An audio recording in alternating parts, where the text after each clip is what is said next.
Friends, welcome to the final and the fourth day of the Library Technology Conclave, that is LTC 2021, on e-science and digital libraries. Before we begin the day and the technical session number 5, which is on social media and research, I request everyone to join me in paying obeisance to the Mahatma Gandhi, who was assassinated on this day in 1948 and today is observed as Sarvodaya Day or the Martyrs Day. Let us pay our obeisance to Mahatma and to some extent hang our head in shame because it happened in our land. So with this, now let us move on to the session that is on social media and research.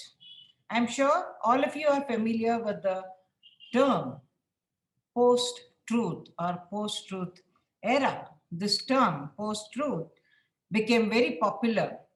And in fact, Oxford English Dictionary in the year 2016 called it the word of the year. You know what 2016 was? Just to refresh your memory, it was the year of Brexit, it was the year of Trump winning the election.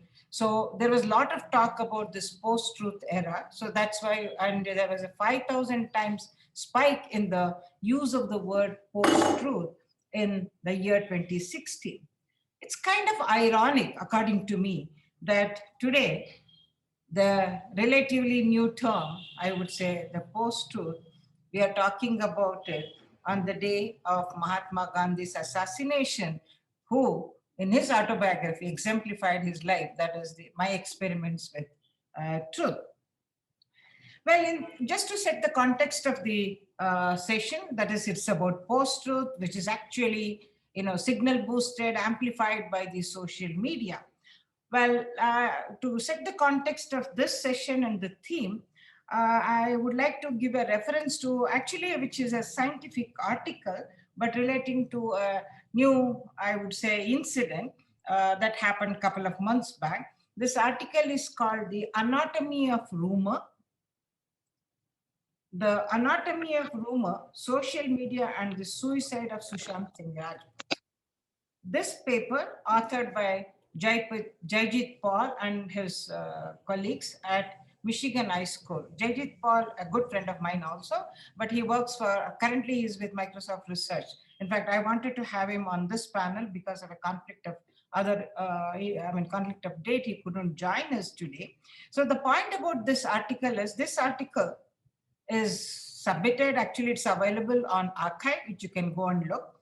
This is about use of the data from Twitter to study how the narrative of this incidence of Sushant Singh changed from mental illness, which was the focus of the narrative in the beginning, mental illness, suicide, etc., changed to drugs, changed to nepotism, and finally the conspiracy theory of murder, all by signal booster are fed on each other by mass media as well as the social media. Why I take this example is it's actually scientific research using the data from social media to highlight a social problem that we have just recently witnessed during the COVID time. So this article highlights this issue of how social media is signal boosting some of these things, and also gives us that this is a platform which can be used for various purposes, whether study the social phenomena or the scientific phenomena. In a way, use of this kind of a conspiracy theories is not limited only to social media. In fact, we have the classic, I would say, the famous case of, many of you might remember, of this one article which was published on the correlation or connection, if you will, between MMR vaccine and autism by Dr. Wakefield. That was some, I think 17 years back. Wakefield wrote an article in a medical journal. He's a doctor. Some connection between, he drew some connection between MMR vaccine and autism. And later, this article was retracted. Everybody said that it is wrong, and his medical license was also actually taken. He was delicensed. Still, even today, if you go on Google, you will still find these conspiracy theories about, in fact, how vaccination, MMR vaccination, could actually cause autism. In fact, they say that no, this boosted the anti-vaxxers movement in the world. In essence, even today, you will find that's the reality of today. In the sense, the media is feeding conspiracy theories are there. So the problem only thing is, as far as this session is concerned, while the social aspect of it, social media and the social aspect of social media is studied very well, both in politics as well as in sociology, we do have a very sketchy understanding of how it is used in scientific research. Because to begin with, in the beginning of social media, I would say first decade of the 21st century, scientists and researchers were reluctant to use social media as a media for dissemination of research and for other purposes. But fortunately or unfortunately, you might say, well, it is on the uptake. If you Google, or rather, if you, sorry, not Google, if you search PubMed with social media, you will find that there are lots of articles, and according to one study of that, about 500 times increase in actually the research on social media and health. So that is what is happening. So today we find that scientists, researchers are not just skeptical about using social media as a medium for dissemination, medium for various other purposes, but they're actually wholeheartedly embracing social media for a variety of purposes. So that is the theme of today's talk, because studies have shown that researchers are using this media for dissemination, for critical review, for sharing data sets, for, of course, networking, and many other things. And despite the pitfalls that are there for social media. So with this context in mind, now I would like to welcome and introduce our keynote speaker, Dr. Abhinanda Sarkar. Dr. Abhinanda Sarkar, he is going to give a keynote on this topic for about 40 minutes. That is the format of the session, 40 minutes of keynote, followed by 1 hour of panel discussion. We have 3 panelists whom I'm going to introduce much later when their session begins. So after 40 minutes, we have the 1 hour of panel discussion, wherein in the first 30 minutes, panelists are going to make their presentation for 10 minutes. And after that, we have a dialogue between the discussants. We have identified 3 discussants who are going to ask questions to the panelists. And after that, it is open to the audience, to everybody, for question answer. So I see sometimes, in the last 3 days, I have seen many in the audience raising hands during this dialogue between the discussants and then the panelists. I would like to remind you people, hold your hands, and then please do ask your questions. We have enough time, half an hour, for question answers during the question answer session with the audience. So now I would like to introduce very briefly Dr. Abhinanda Sarkar to this audience. Well, some of you who have, particularly from my community of library and information science, probably are familiar with Dr. Abhinanda Sarkar because he has given talks at different occasions. However, let me introduce Dr. Abhinanda Sarkar more formally. Well, Dr. Abhinanda Sarkar, he is a great scholar. He had his bachelor's as well as the master's degree in statistics from the renowned ISI, Indian Statistical Institute. Went to Stanford to do his PhD in statistics and minored in economics, and went on to teach for a while at MIT, Massachusetts Institute of Technology, joined IBM, and later he worked for a long time in GE and he rose to be a principal scientist at GE. And later, I'm very privileged and happy to say that I had the opportunity of working with Dr. Abhinanda Sarkar in my 2 endeavors, ISIM and MYRA School of Business, where he used to teach students. And now he is currently associated with many educational institutions, including the Indian Institute of Science, Bangalore, in the Management Studies Department. So Dr. Abhinanda Sarkar is a scholar, but of course, all his credentials give you an idea of his scholarship. But what I admire in Abhinanda is not just his scholarship, which I admire, of course, but he's a very good human. That is most important. He's a very good human being, and I have had the privilege of interacting, working very, very closely. In fact, we have traveled around India on several occasions in the context of MYRA School of Business. So over to you, Abhinanda, and very, very warm welcome to Abhinanda Sarkar to this platform, and the platform is yours, Abhinanda. Thank you very much, Dr. Shalini. Am I audible? Am I visible, etc.? Yes. Yes, thank you very much. And also thanks to Informatics for putting this event together. Always a pleasure to talk about information retrieval, library technologies, information sciences, etc. As you were told, I'm a statistician by training, which means that my work is mostly with data, various kinds of data that come from different places. And I have identities in academia, in entrepreneurship, in corporate training, etc.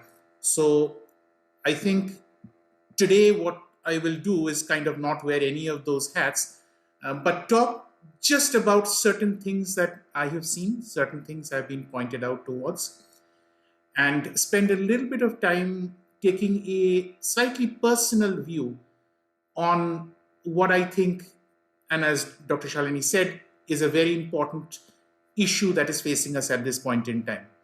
I'm also going to step back a little bit, take a slightly historical look for certain things, just to set a context for what is happening now.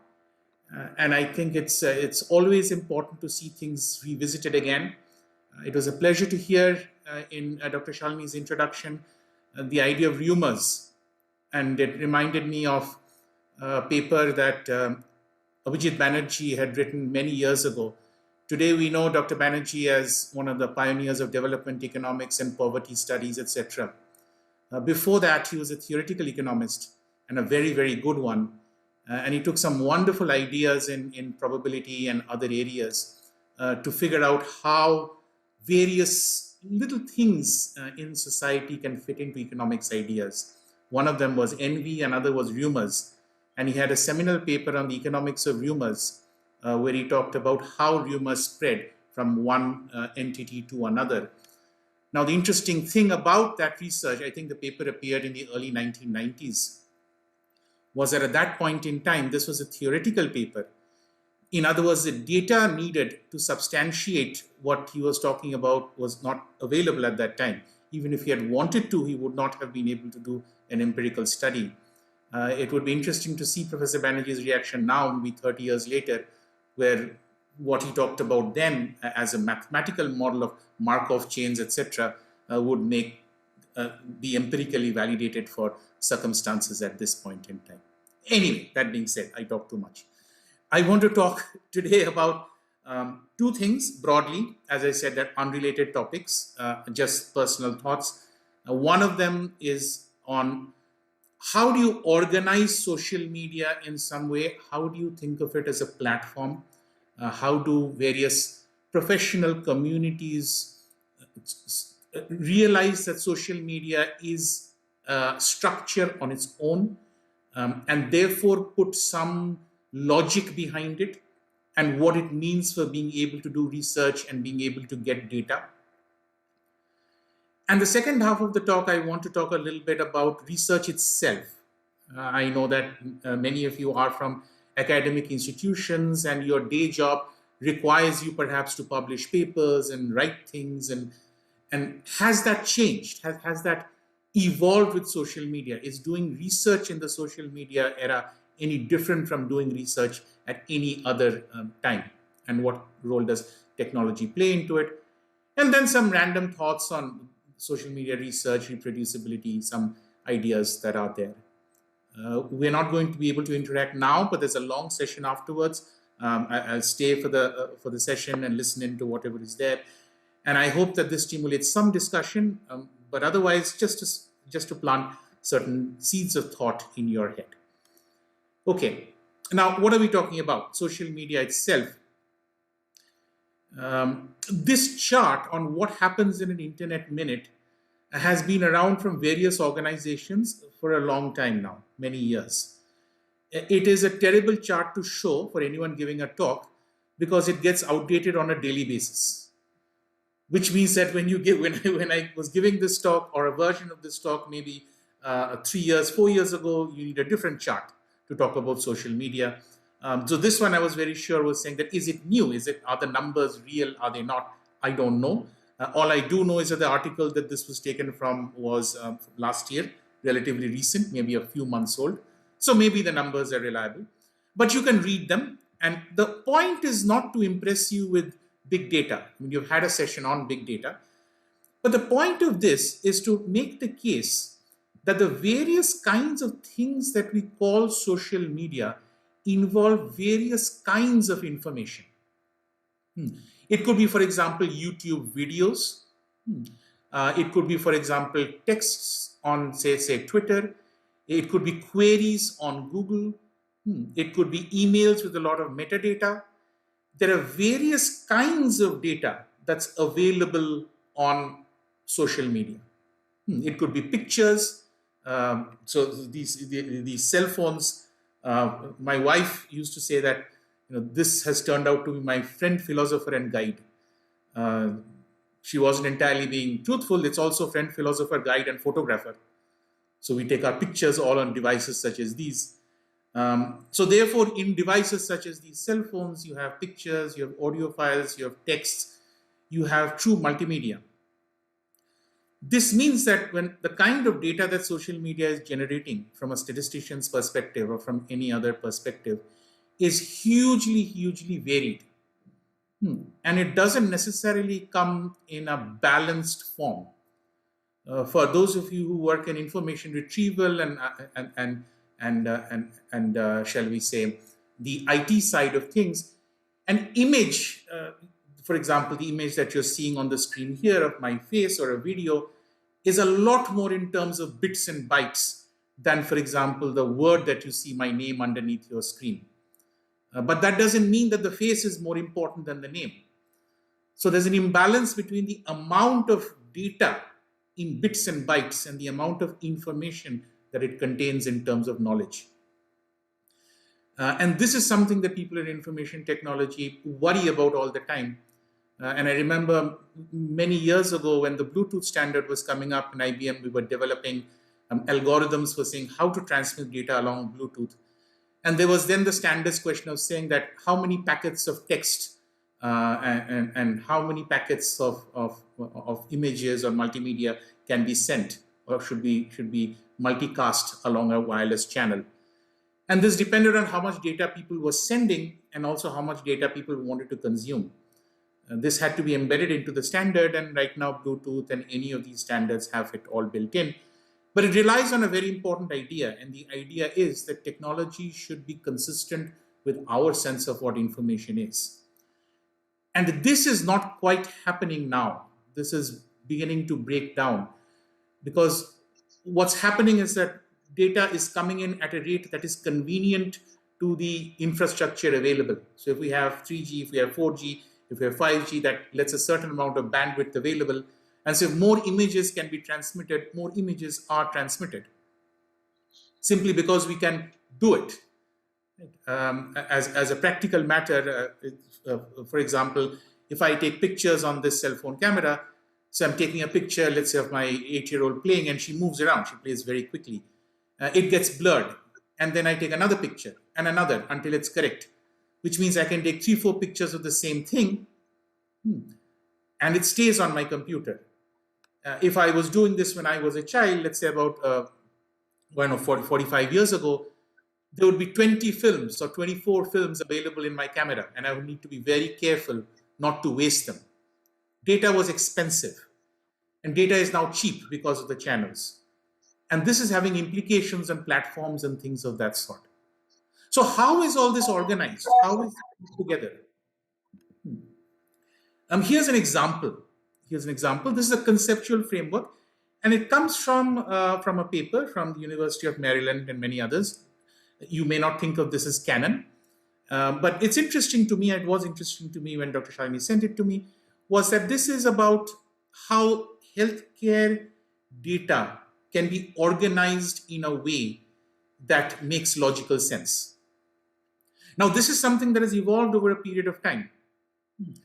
So, for example, research 20 years ago, when it was being done, let's say in multimedia healthcare, let's say, for example, in omics, you had text data from PubMed, you had GenMax data or corresponding data on gene sequences, you had protein sequences data from KEGG, from Kyoto in Japan.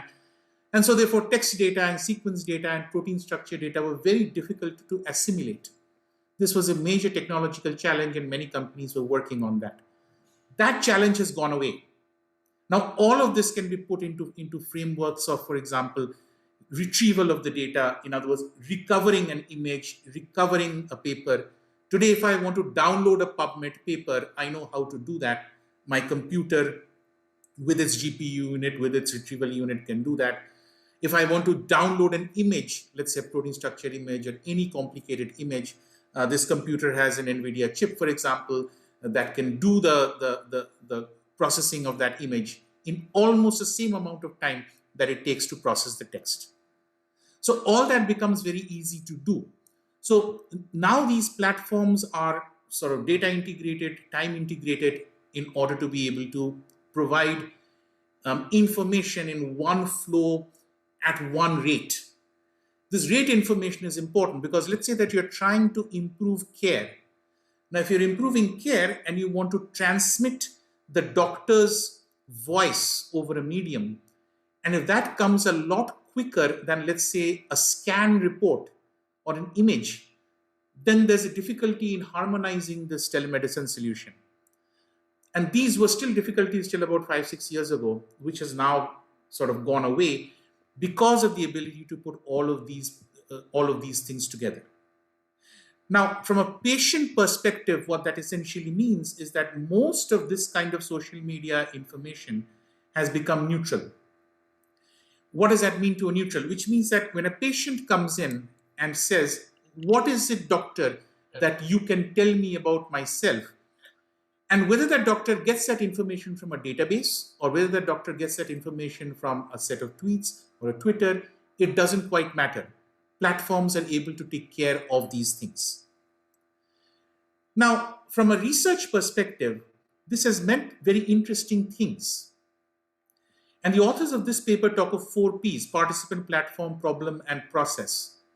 In saying that, what is it that the social media gives us new information that is available now to patients and to healthcare providers that can do perhaps what an earlier generation of technology could not do?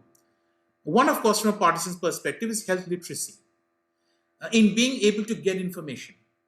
Now, is this a good thing? There could be a reasonable argument that it's not necessarily a good thing, regarding the example that you just heard about what exactly does a vaccine do and is it safe for you and things of that sort. So therefore, now these are complicated issues requiring a substantial amount of shall we say, trust in the system to be able to do this. Because a vaccine, in practical terms, is making you ill, but it's not making you ill enough. It's making you a little bit ill so that your body knows how to deal with the illness in a way that doesn't hurt you. It's like learning mathematics in school. You learn it in a protected environment, and then when the joint entrance exam comes, you're out in the wild and you have to succeed. So your body is learning how to deal with this infection. But that's a subtle idea. That's not an easy idea to grasp, because the first part of that idea could easily be, oh, but you are infecting me. How do I know this is safe? Well, to some extent, definitionally, it is not safe, because if it was completely safe, the vaccine wouldn't work. It's meant to be a little unsafe, but just unsafe enough so that your body knows how to protect it, how to defend against something. It's being trained. It's like going to school. But this causes major dangers because this entire logical strain of information needs to be processed. And this cannot be done, let's say, in 140 characters or 280 characters, or in a 10-minute video, or in a talk like mine. you have no reason to believe me. I'm sitting here with, white hair on my head and speaking very seriously, but I'm not a doctor. And why on earth would you believe anything I say? Which is a logical, reasonable stand to take, the issue of credibility. So therefore, all the information that's coming, and there's a lot of it, how do you put that into a platform that says that this is what literacy is, and this is what information is, and this is what misinformation is? And so how do I put that together and make it available to participants? And that is what frameworks such as these are supposed to be doing. And many hospitals, healthcare providers, and many other industries are also trying to do this. This is not unique to healthcare, this particular approach. Let me pick another one, for example, on, let's say, chronic diseases, on a specific problem, and how to deal with continuous illness. Now, here the approach is of being able to say that, is there a community around me? Is there a community that is suffering the same way that I am suffering? So let's say that by definition, there's information for me. But also because of the nature of my disease, if I'm a heart patient, by definition, I'm not going to be able to go around a lot. I may be able to go downstairs and take a walk. That may be what my doctor recommended. If I suffer from dementia, then that may be something that the doctor is not recommending. So if I cannot relate to society physically because of my disease, then this gives me a medium to relate to society. And that's a very powerful connect. Allowing me to say, it's okay, others who are suffering from dementia, others who are suffering from heart disease, etc., how are they dealing with this? How are they dealing with cancer? How is the standard of care in different countries, in different communities? Can I do something differently? Should I eat something different? Is there something that I didn't know about? A particular kind of vegetable, for example, that gives greater immunity to me. And together with health literacy, I can then validate that and say that that's a good thing, which is what platforms are supposed to be doing. Now, in terms of research itself, to close the loop on what we're talking about, can we do research on these things? Can we do assessments? Can we do interventions? Can we know whether something worked or not? Now, this is not very easy to immediately validate. Many of you remember, for example, about Google Flu. So Google Flu was a wonderful thing that we would talk about a lot, which was a solution that essentially tracked social media posts or queries, to be more precise, queries on Google. And it made the point that if I can track what people are searching on the internet, I will be able to track an epidemic. Wisdom of the crowd. In other words, the idea being that communities know that there is something going around. People are falling ill.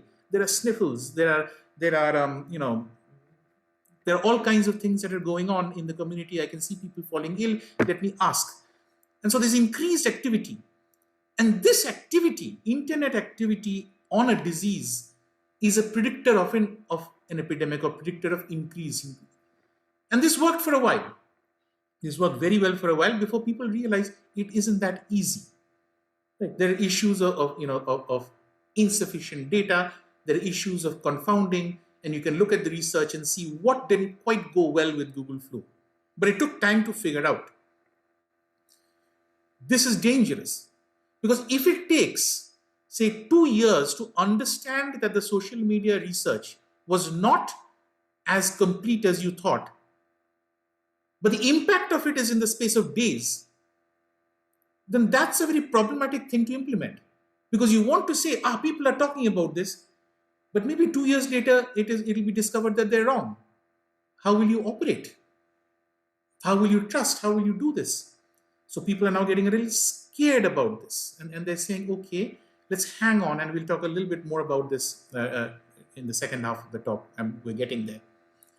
Now, the other side of this is, to some extent, impact assessment or using this kind of information for research itself. Let me give an example.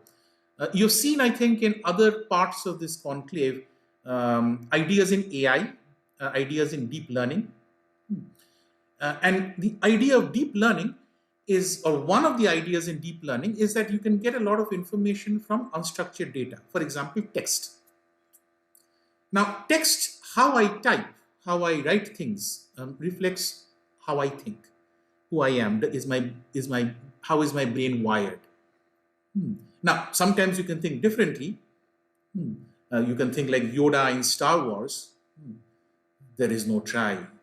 Tired I am. That may be your style. But there are also reflections in language, in how you post things, that tell you a little bit about how your head is wired. Wonderful. Now, can I do this? Can I then look at text and can I understand whether there is something wrong in the way your brain is wired? In general, no. You could say, what? This is the way I speak. We are like this only. How will you tell I am good or bad based on what I write? What is this?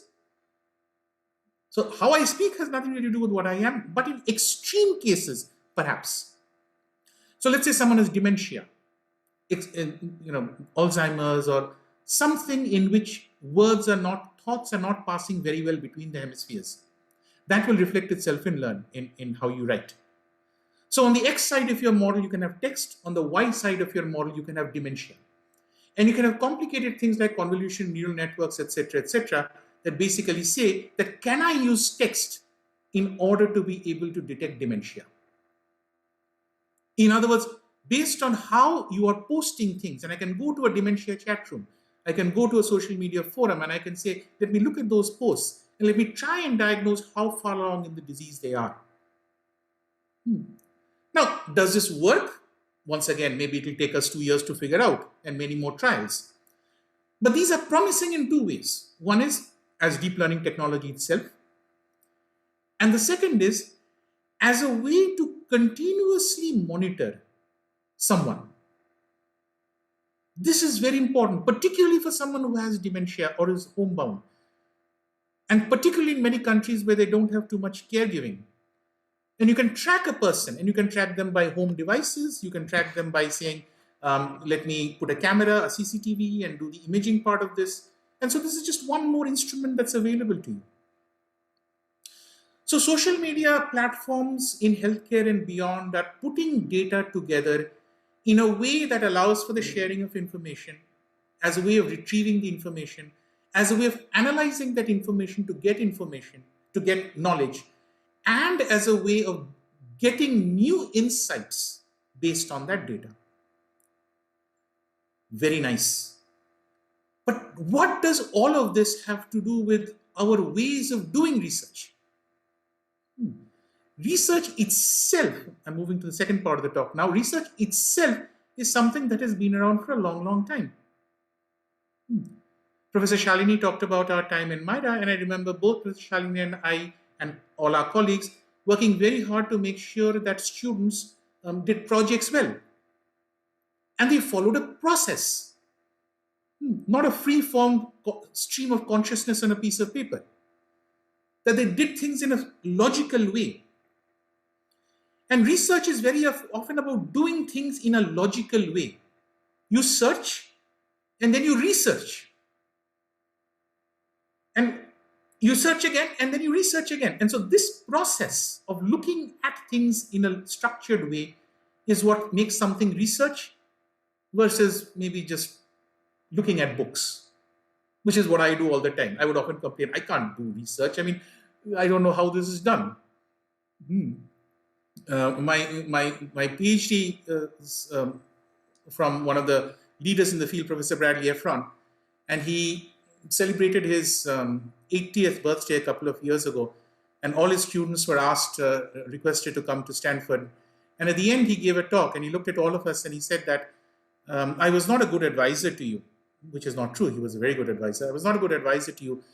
I did not tell you exactly how to do the various steps involved, but you figured it out differently, and all of you had very different careers in how you have chosen to do this. So his argument would be that there is no unique way to do research. But if there is no unique way to do research, there'll be a little bit of chaos. Chaos in journals. Is this a good paper? Is this not?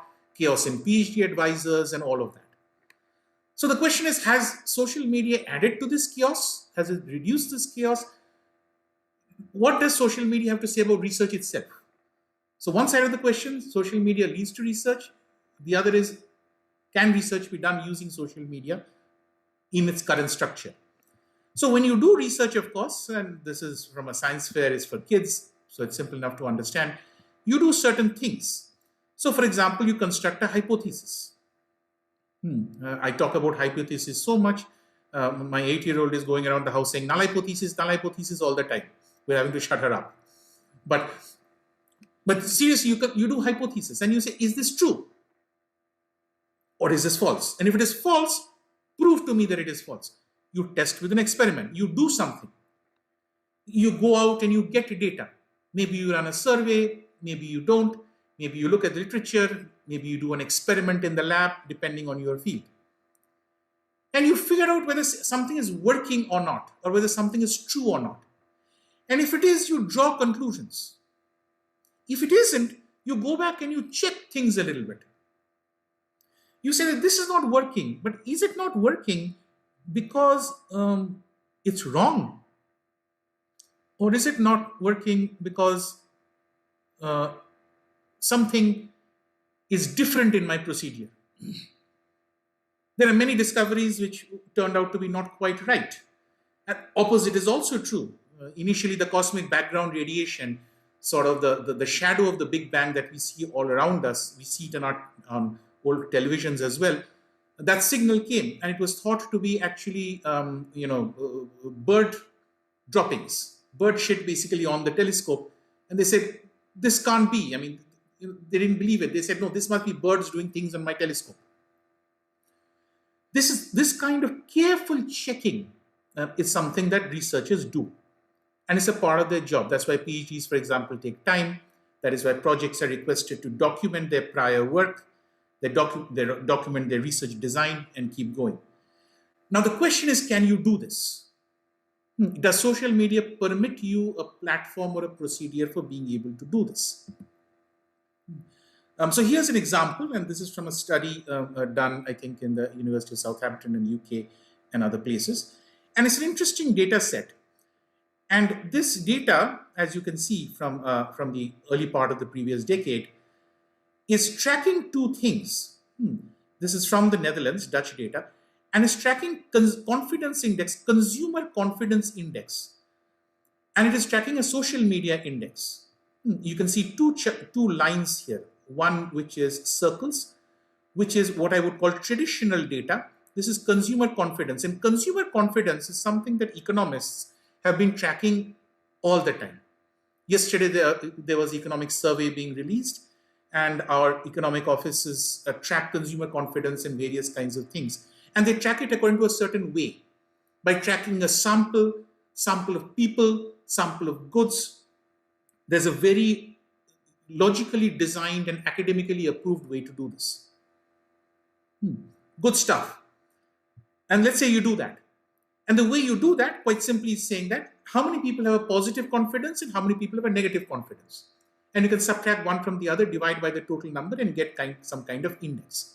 So for example, if the number is negative, let's say on this side, it means that by and large, people do not have a positive confidence in whatever it is that you are tracking. Now, you will see later on in today's session and other sessions as well, you can also do something like this online, and it's called sentiment analysis.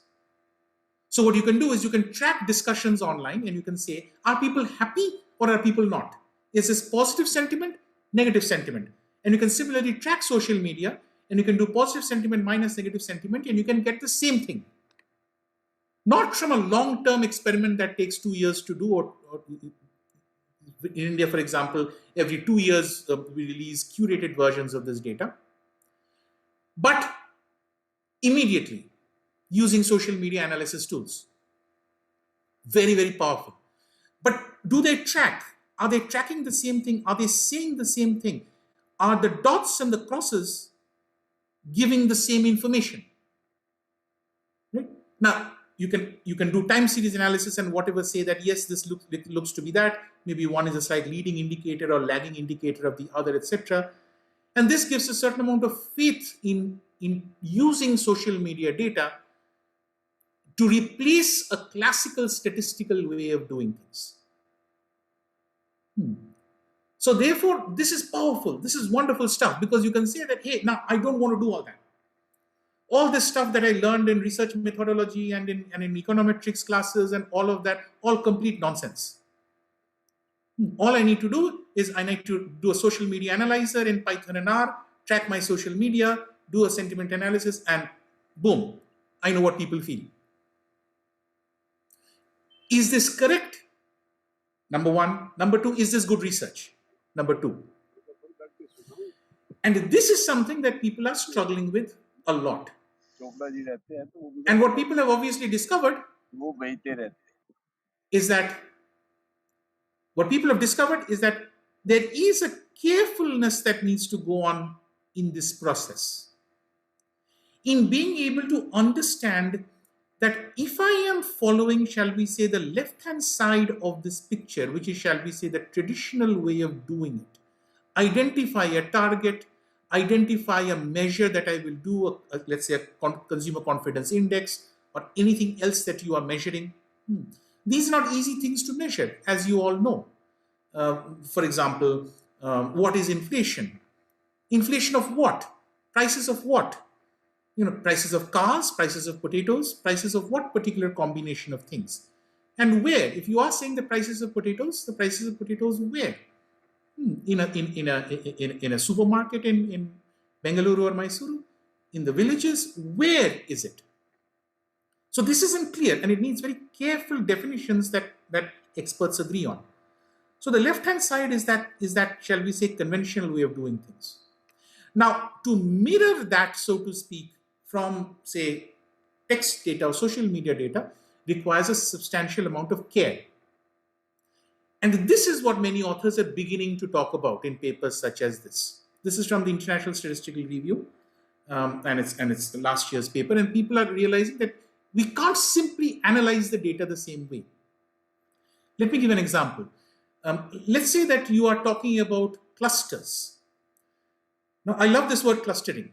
So if you're talking to, let's say, someone in geography, a cluster means something very different from, let's say, you're talking to someone in machine learning. So in geography, for example, a cluster could be a cluster of people, a cluster of villages, a region. So let's say that you've identified a geographic cluster, let's say a district. So once you've identified this district, you then go and ask people in that district. You can do this in stratified sampling, cluster sampling, many kinds of ways, many districts and a little bit in each district, or a few districts and very completely in each district. This is a cluster. And now this cluster is now part of your design. Now, where is that cluster in Twitter? Now, Twitter obviously has a cluster, but Twitter's cluster is very different. Twitter's cluster comes from its metadata of computers and where you log in, and it may not have the necessary geographic orientation that your research design cluster had. So then how do I harmonize this? Which way do I go? And how do I link the sets? In other words, do I then define my geographic clusters in a way that Twitter sort of understands and is linked to Twitter's date stamp, time stamp, location stamp? You could be connecting it from a server, and the server may be in a different location from your client, all the IT stuff that I don't know very well.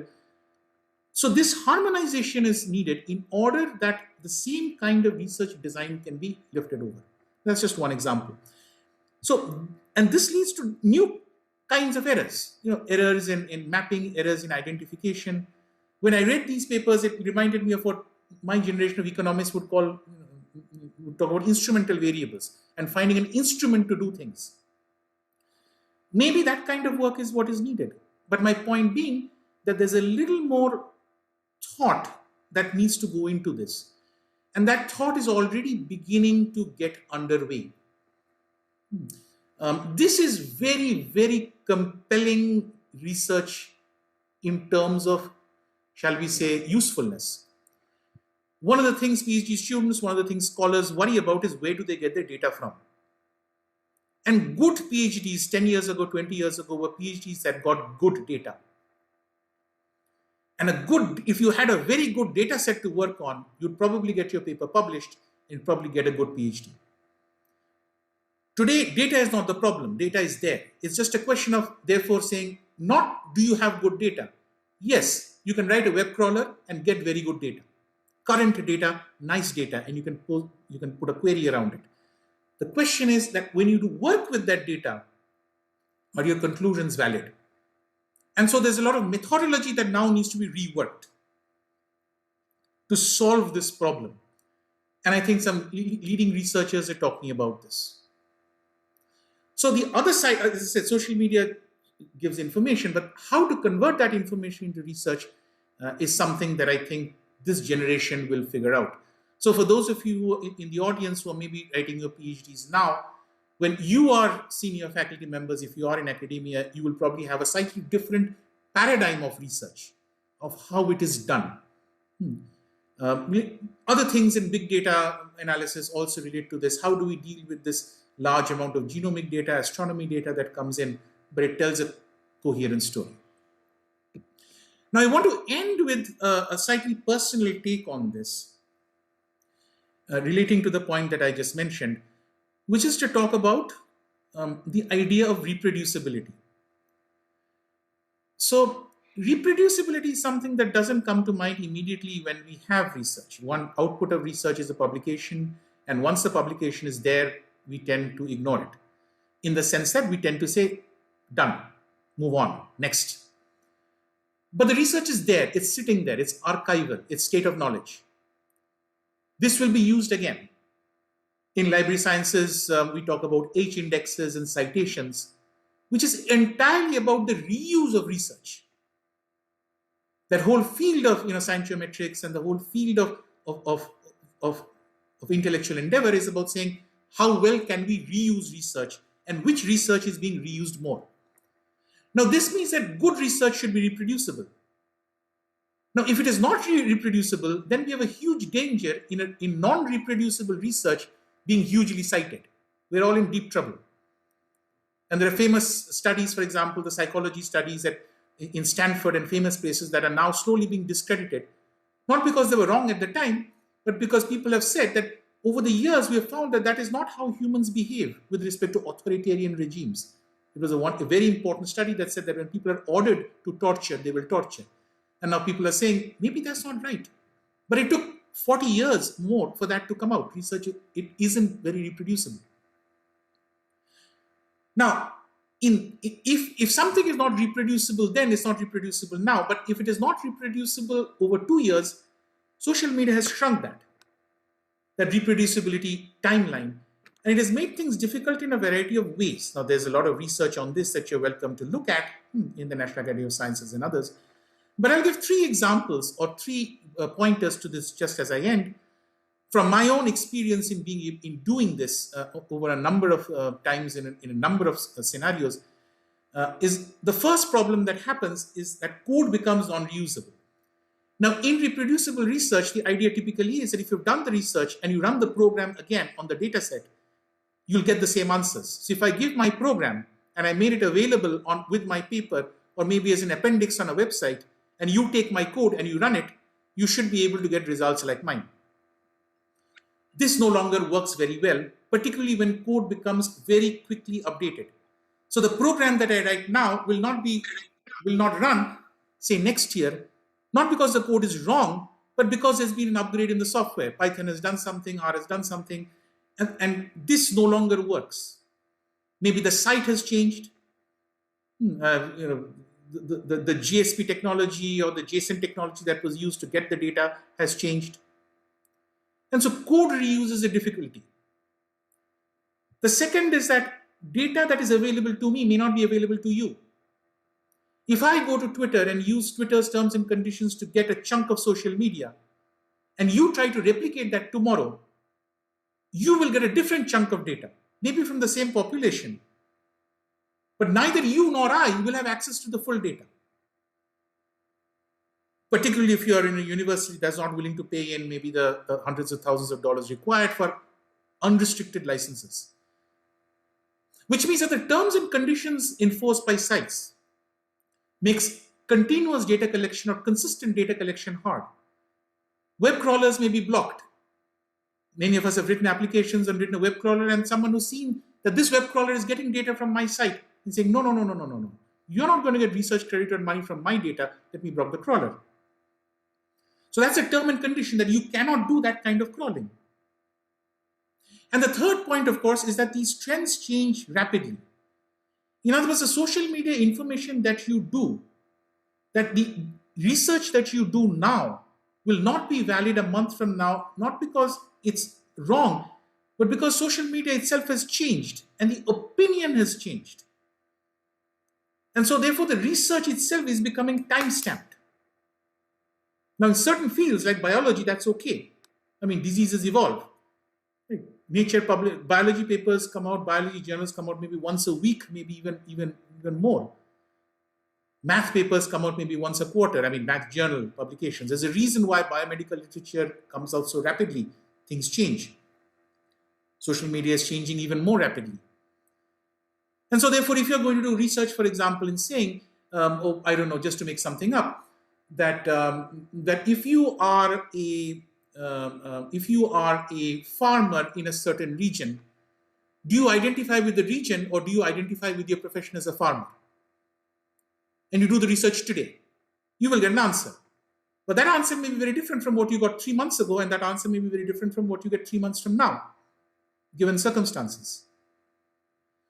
So this idea of writing a paper based on social media is something that's going to take a little bit of thinking.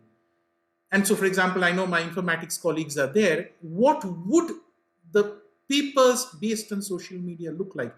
And this is in many ways a huge opportunity for libraries.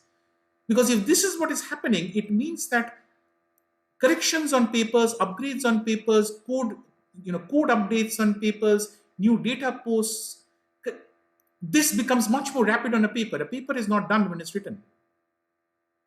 And that will lead to some amount of thinking or rethinking in what digital libraries will probably do when they track research in social media. So with that note, I want to sort of end. And I'm sure that the panelists in the discussions will have many more interesting things to talk about today. And I'll be there to listen and sort of figure out what it is that we do. So I'm going to stop here. And with these two thoughts in your mind, frameworks and how to do research in a social media world, let's see what else is out there. What other ways can we slice and dice this problem? Thank you very much for the opportunity, and back to you. Thank you, Abhinanda. Thank you so much. So I'm sure participants have enjoyed your brilliant talk, and they know I was just not talking something when I said you are a brilliant scholar and a teacher. And as a true researcher, we all had these thoughts about the possibilities and pitfalls of social research, social media-based research. But you put a structure to it by introducing this idea of a conceptual framework. But I particularly liked your example of, the difference between the cluster, because as a old school researcher, we still think of study region in a particular spatial manner, whereas social media-based data, that's cluster is different. Thank you so much for those insights. So now we will move on to the you are sure there, and then there will be questions, and then in the question and answer session, and also during the panel discussion. So thank you for that. So now we move on to our panel discussion part of the session. As I had mentioned earlier, we have 3 panelists. Let me go one by one. So each of these panelists are going to introduce the idea, their perspective of this theme, social media and research. So first I'm going to call upon and introduce our panelist, Professor Vasudev Varma. Hi Vasudev, how are you? So Vasudev Varma is here. So he is a professor and a former dean of research at IIIT Hyderabad. And he's here because of his research in this whole field of information retrieval, natural language processing, and of course more particularly social media research. He's a great scholar who's worked in these areas, and he's also involved in many initiatives. I'm going to just mention only one of them, especially because there was this question about fake news, etc. yesterday, and then we said we are going to address that issue of fake news, because everybody is worried about fake news. But I would say the worry is not about the fake news per se. People like you have already solved that problem of fake news with your fakeometer. But then the worry is about the business model of the social media, which actually is, against the idea of lessening the speed of Facebook or any other media. So Dr. Vasudev Varma, Professor Vasudev Varma, has actually done research and started an initiative called Fake-O-Meter. So I am sure all of you are interested in knowing more about it. I'm sure he's going to talk about that also in his presentation. Over to you. Welcome, and over to you, Dr. Verma.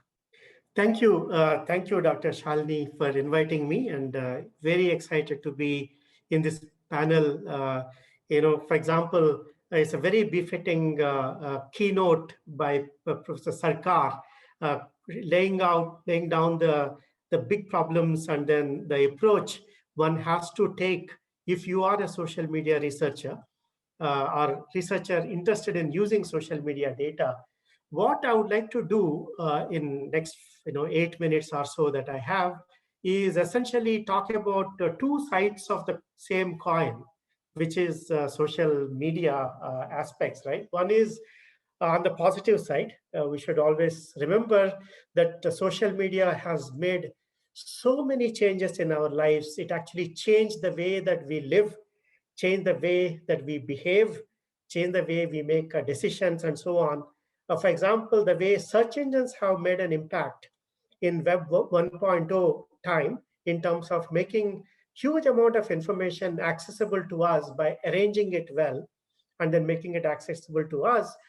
Search engines did that for Web 1.0. Then social media platforms have done that for Web 2.0, which is essentially social web. And then it actually connected us never like before in terms of, making, giving an opportunity for us to express ourselves, our opinions, our sentiments, our emotions, and then also connecting with people whom we would have physically never possible to meet, and then kind of have certain strong bondings, just all virtual, and then several possibilities which were not there before. All of them are actually happened because of these great platforms. At the same time, they have also told us one important aspect, which kind of very, very important. They tell us what people think. Okay, this is a very fundamental question, and as human beings, we're always curious about what others think. And then social media platforms have made it possible to let us know about the pulse of the people, the wisdom of the masses in a very unprecedented way. Especially coming back to the question of what people think about the topics that I care is an important question for an individual to ask, for organizations to ask, for societies and countries also to ask. That will actually expand the possibilities for us. For example, at an individual level, if I would like to buy a phone, I would like to know what others think about the particular model that I'm thinking about buying. And as an organization, I would like to know what people think about the products and services that I'm offering. And at the society level, we would like to know what are the aspirations of the community that we live in. What does Bangalore people think are the major problems that need to be addressed in the city infrastructure? That's an important insight or opinion one can get from by asking these questions on what people think. And then the second, at the country level also, we would like to know what are the issues that are relevant to our country, our society, and so on. So at various levels, these questions are possible. And I mean, the answers to these questions are possible because we have platforms like these today. So this is a very important element that all of us should be aware in terms of understanding the power of social media that gives us, right? And then this power, the new power that we got, also told us about great correlations between what social media is and what real world is. One statement that I would like to make is that one can actually evaluate the merit of it based on one's experience and then kind of logical thinking. The statement is social media is a good proxy to the real world. So what do I mean? Yeah, we lost you for a few seconds. I'm sorry, maybe I'll repeat. The question that I wanted to pose is, or rather the statement that I would like to pose is, social media is a good proxy to the real world. So what do I mean by that? Of course, good proxy is something that actually gives us a great model, a great simulator to understand the real world, which is very, very complex. So as a researcher, you would like to do your experiments on something that is a bit more smaller, simpler, and then derive your analysis, your predictions, your conclusions, and then you project it back to the real world. If most of them stay intact, if they're valid, then it becomes a good proxy. And then we have a whole lot of fields in which this statement is true. For example, the correlation between the stock market and the real market, or rather the talks, the conversation that are happening in social media about stocks and then companies, and then their correlation that exists in the real world. For example, there was a service called Tweet Trader that looks at all the conversations that are happening only on Twitter, just one platform, and tries to assign a sentiment value for each one of the conversations that are happening. And if the sentiment is positive, the score is made +1. If the sentiment is negative, the score is made -1. And then if a graph is kind of created based on this, say, time series data, and then very interestingly, this graph has very huge amount of correlation with the real graph of the stock price movement for that particular company. And more interestingly, this graph precedes the real graph. In other words, you have the power to predict what is going to be the stock price. And then, of course, there is a disclaimer that nobody should try this unless you want to really risk your money. But there's an evidence that some of these techniques in specific domains like stock markets will be able to tell us, give us the power to predict what is going to happen later. And similarly, in elections is a great domain where social media power is being proved time and again, starting from 1996 till now 2020. Several elections have exploited the social media platforms, not just in understanding what people think, also in deploying the limited resources, especially in the swing states, where one can influence the opinions of people by having a proper campaign. Not only that, moving forward, also to actually find out what kind of topics need to be kind of brought into the campaign, and then how they need to be kind of packaged, and what to be spoken at what place, at what time. All these aspects actually are learned from social media, right? Text from conversations in social media. Of course, the political strategists have used it in an immense manner where now the election outcomes also can be changed, and we are all actually seeing all of that, not just in US, in Singapore, Malaysia, India, Burma. No matter where you are, you can see this kind of a correlation between what exists and what can be brought into social media and what is really coming in. And that is where we have like a great correlation between what exists in the social media world and what exists in the real world. Remember, number of people who exist in social media, talk about things in social media, is a minuscule uh, compared to all the people in real world. But why social media has become such an important tool for every political party, for every nation to understand or to influence elections, that is, all of us need to think about that very seriously. And in short, I can always tell about more correlations in product launches, in movies and success of everything. There's a lot of correlation between what insights that we can get in social media and what things really are in real world, right? Now, I just wanted to summarize what we are benefiting from social media. That's only one phrase I would like to say. That is the instant social insight. So we get the insight of the society, entire population, right? That is valid in real world. And then we get that instantly. And never before in our history that we had such a technological tool or a technology stack that would give us this kind of a power, right? So what do we do in order to achieve that goal? Is we have the infrastructure, technology infrastructure to recognize sentiments, opinions, emotions, and attitudes.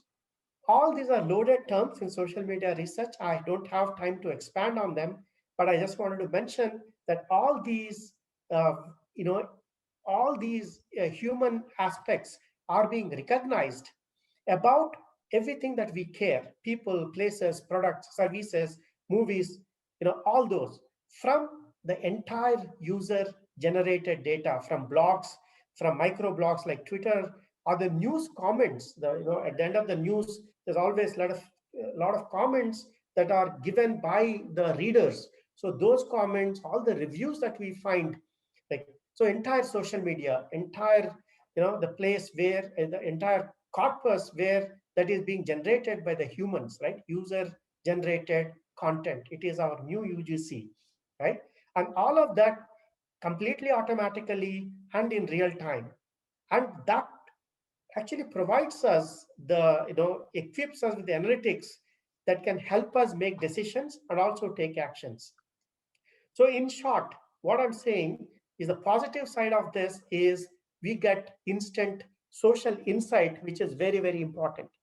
And then, of course, there are fine-grained aspects of figuring out public opinion, expert opinion, and then distinguishing between authoritative sources and non-authoritative sources to find out essentially all these things that I talked about: sentiments, opinions, emotions, attitudes, etc., about the topics, events, and any specific object that would have.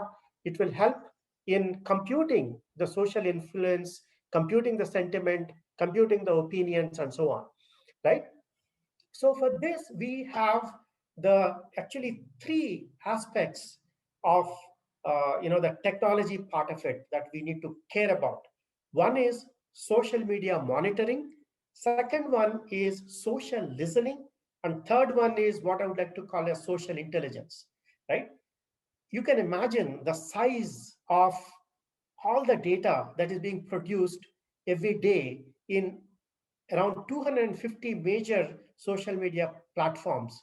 So ability to monitor all these conversations in real time is a technological challenge. For a computer science scientist, it's something like creating a new marvel of engineering, like say in Golden Gate Bridge or something like that, where you are creating an infrastructure, an architecture that is monitoring this huge amount of data that has all the features of not just big data but humongous data, right? So that is one aspect. The second one is social listening, where you have all this data, but you have to have the ability to listen to it. In other words, you are understanding what is really happening there.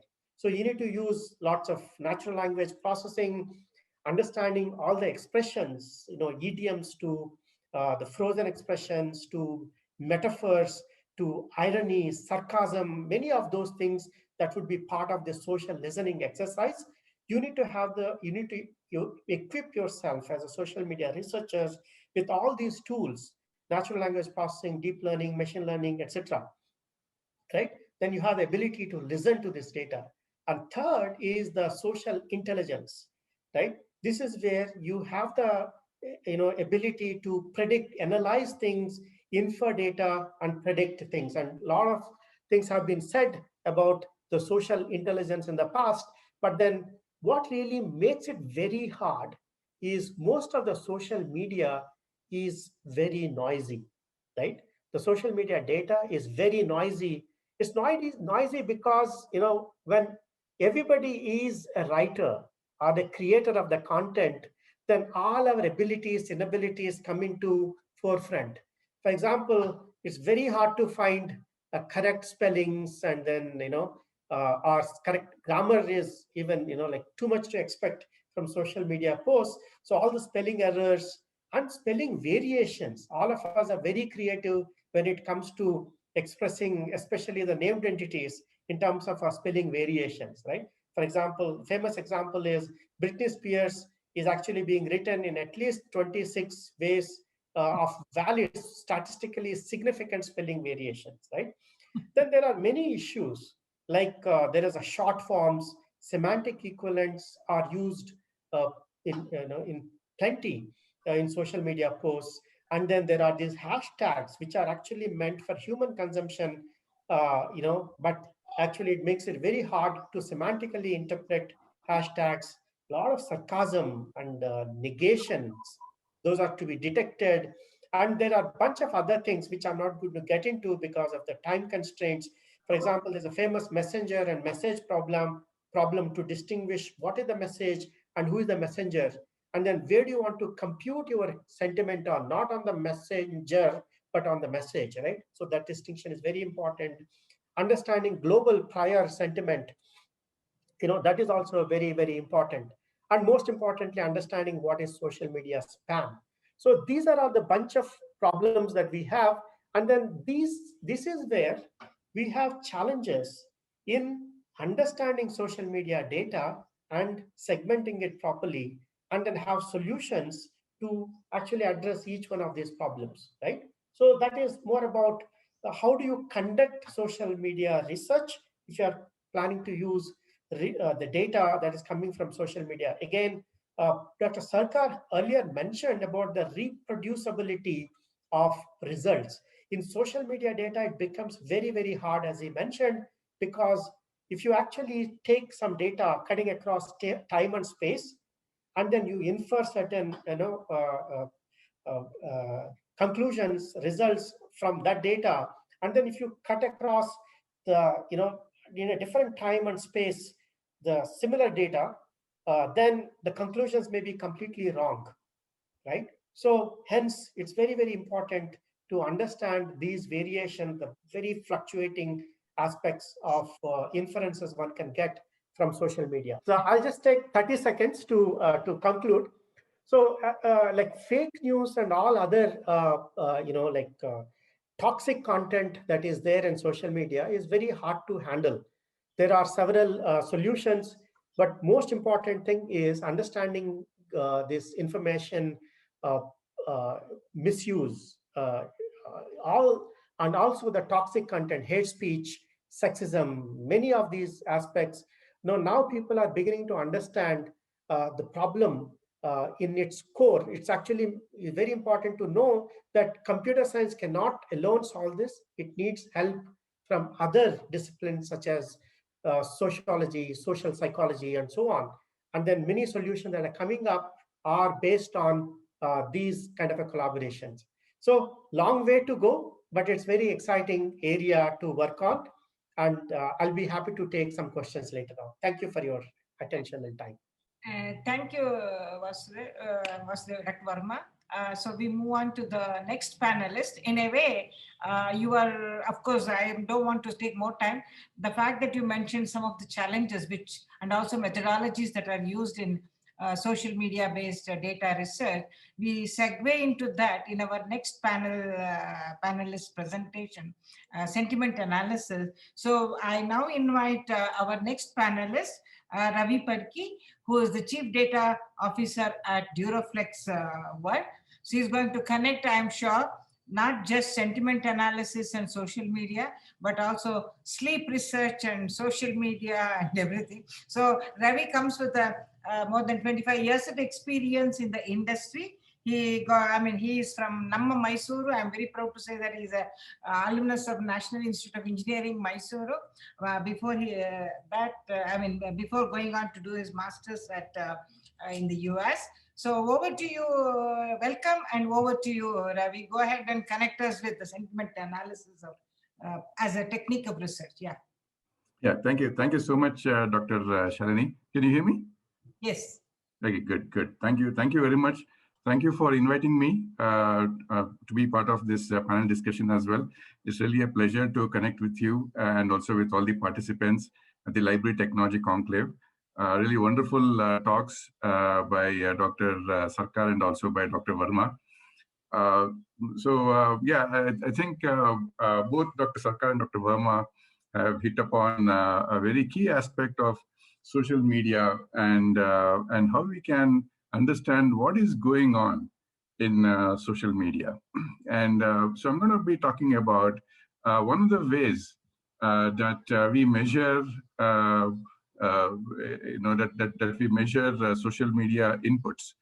One of the signals, and that is sentiment analysis. And I'm going to be talking about this more from a practitioner point of view. I have been in the software industry for a long time. I mean, throughout my career, coming from a product management background.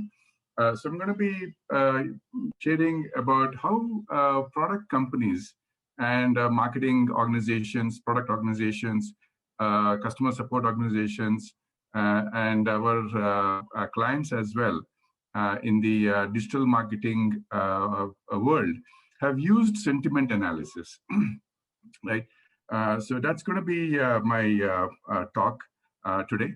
Let me just jump right into it. This is the brief agenda which I'm going to have the next 10 minutes. So I'll just kind of quickly jump into it. So, the really interesting thing that what I kind of gathered from Professor Varma's, Dr. Varma's talk just now, is how he kind of articulated about, what is social media. And he said, social media talks about what are people thinking, right? What are people thinking right now, today at this moment about some event? And that could be anything, right? Now, if you are an organization that is selling products or services or brands, how do you measure that when your reach is millions or billions of users, right? How do you measure that?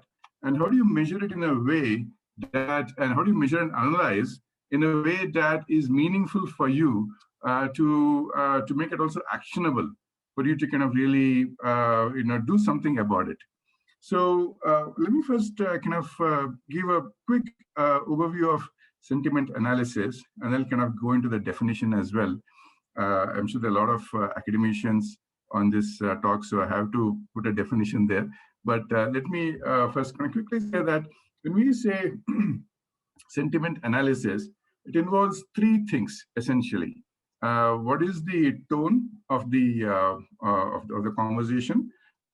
Is it friendly? Is it polite, or is it rude? What is the tone? Second is, what is the intent? Is the intent to complain? Is the intent to praise? Is the intent to reward? Right? And the third thing is, what is the emotion? Right? Is it being happy or being sarcastic? So all these things we try to put some big data analytics and natural language processing and text analytics and everything into this, and kind of come up with a summary of the conversation, right? And when I say text, it is not just one text, but it can be any digital footprint that the users of your products or services have used and kind of created a digital footprint, and that is readily available for processing, right? So this is, I would say, kind of a high-level overview.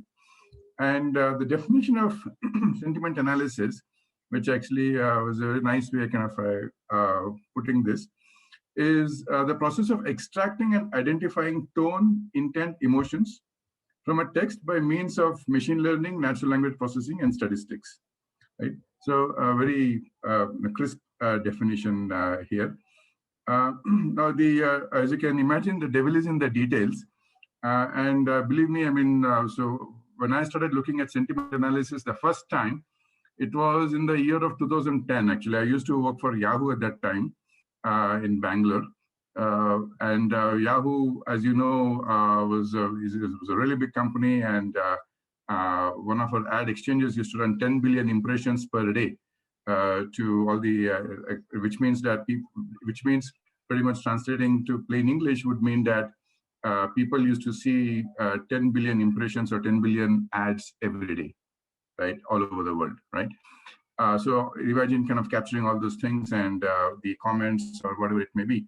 So back then there were some, so it is about, I would say, 10 years old in terms of, 10, 15 years old in terms of the technology. It has matured a lot since then too. It has become a part of several other suites of solutions that is like become hygiene now to kind of measure sentiment of any campaign. I'll talk about that in a second. So before I can jump into the practical applications of sentiment analysis, who is it for? It is from I should precede this with definitely for academicians and for researchers, but more from a practitioner point of view, it is for product managers, brand managers, marketing managers, customer support, and advertising agencies. Let's look at some of the applications of sentiment analysis here. So first thing is looking at reputation management, right? A reputation of the brand, reputation of the product, reputation of a company. And there are so many things that are happening. There could be events. For example, you've just witnessed the kind of not so favorable duel between Covaxin and Covishield. So somebody in Bharat Biotech must be running, hey, what is the sentiment of Bharat Biotech right now? What is the sentiment on the Covaxin vaccines going on right now, right? And that is a really good input for them to kind of take further action to rectify or to amplify as the case may be. So that is one thing, reputation management, and not just for brands, but not just for products or solutions or services out there, but even for individuals like actors and politicians, as Professor Varma also was kind of just mentioning in his talk. The other one is customer service. Customer service also is very important when somebody is calling about a particular product or a service that they've used, and they are looking at the complaint. What is the perception out there right now? Maybe you have launched a new service or a new product, and you're trying to kind of understand what is the overall reaction to that. And customer service would like to kind of get that overall reaction before they start putting in place some immediate measures for them to, again, to amplify or to course correct. Product research, definitely imagine all the reviews and comments, the tens of thousands of comments written on Amazon and so many other, and TripAdvisor and so many other social media channels, anything that is publicly available.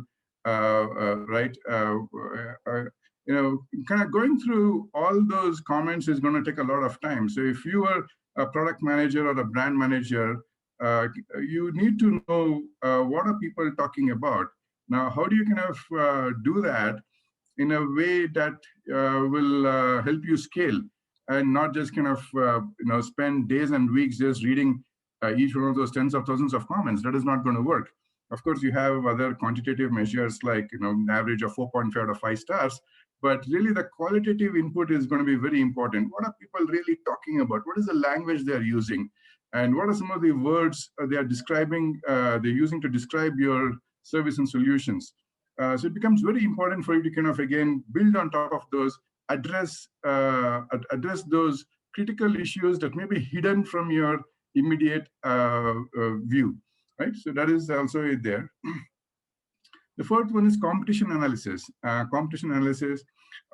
This is, you know, not just your product, but our other products as well. From competition, also doing what is the sentiment analysis for those, for their solutions as well. User feedback, which kind of relates to product research as well, but also kind of going deeper into that.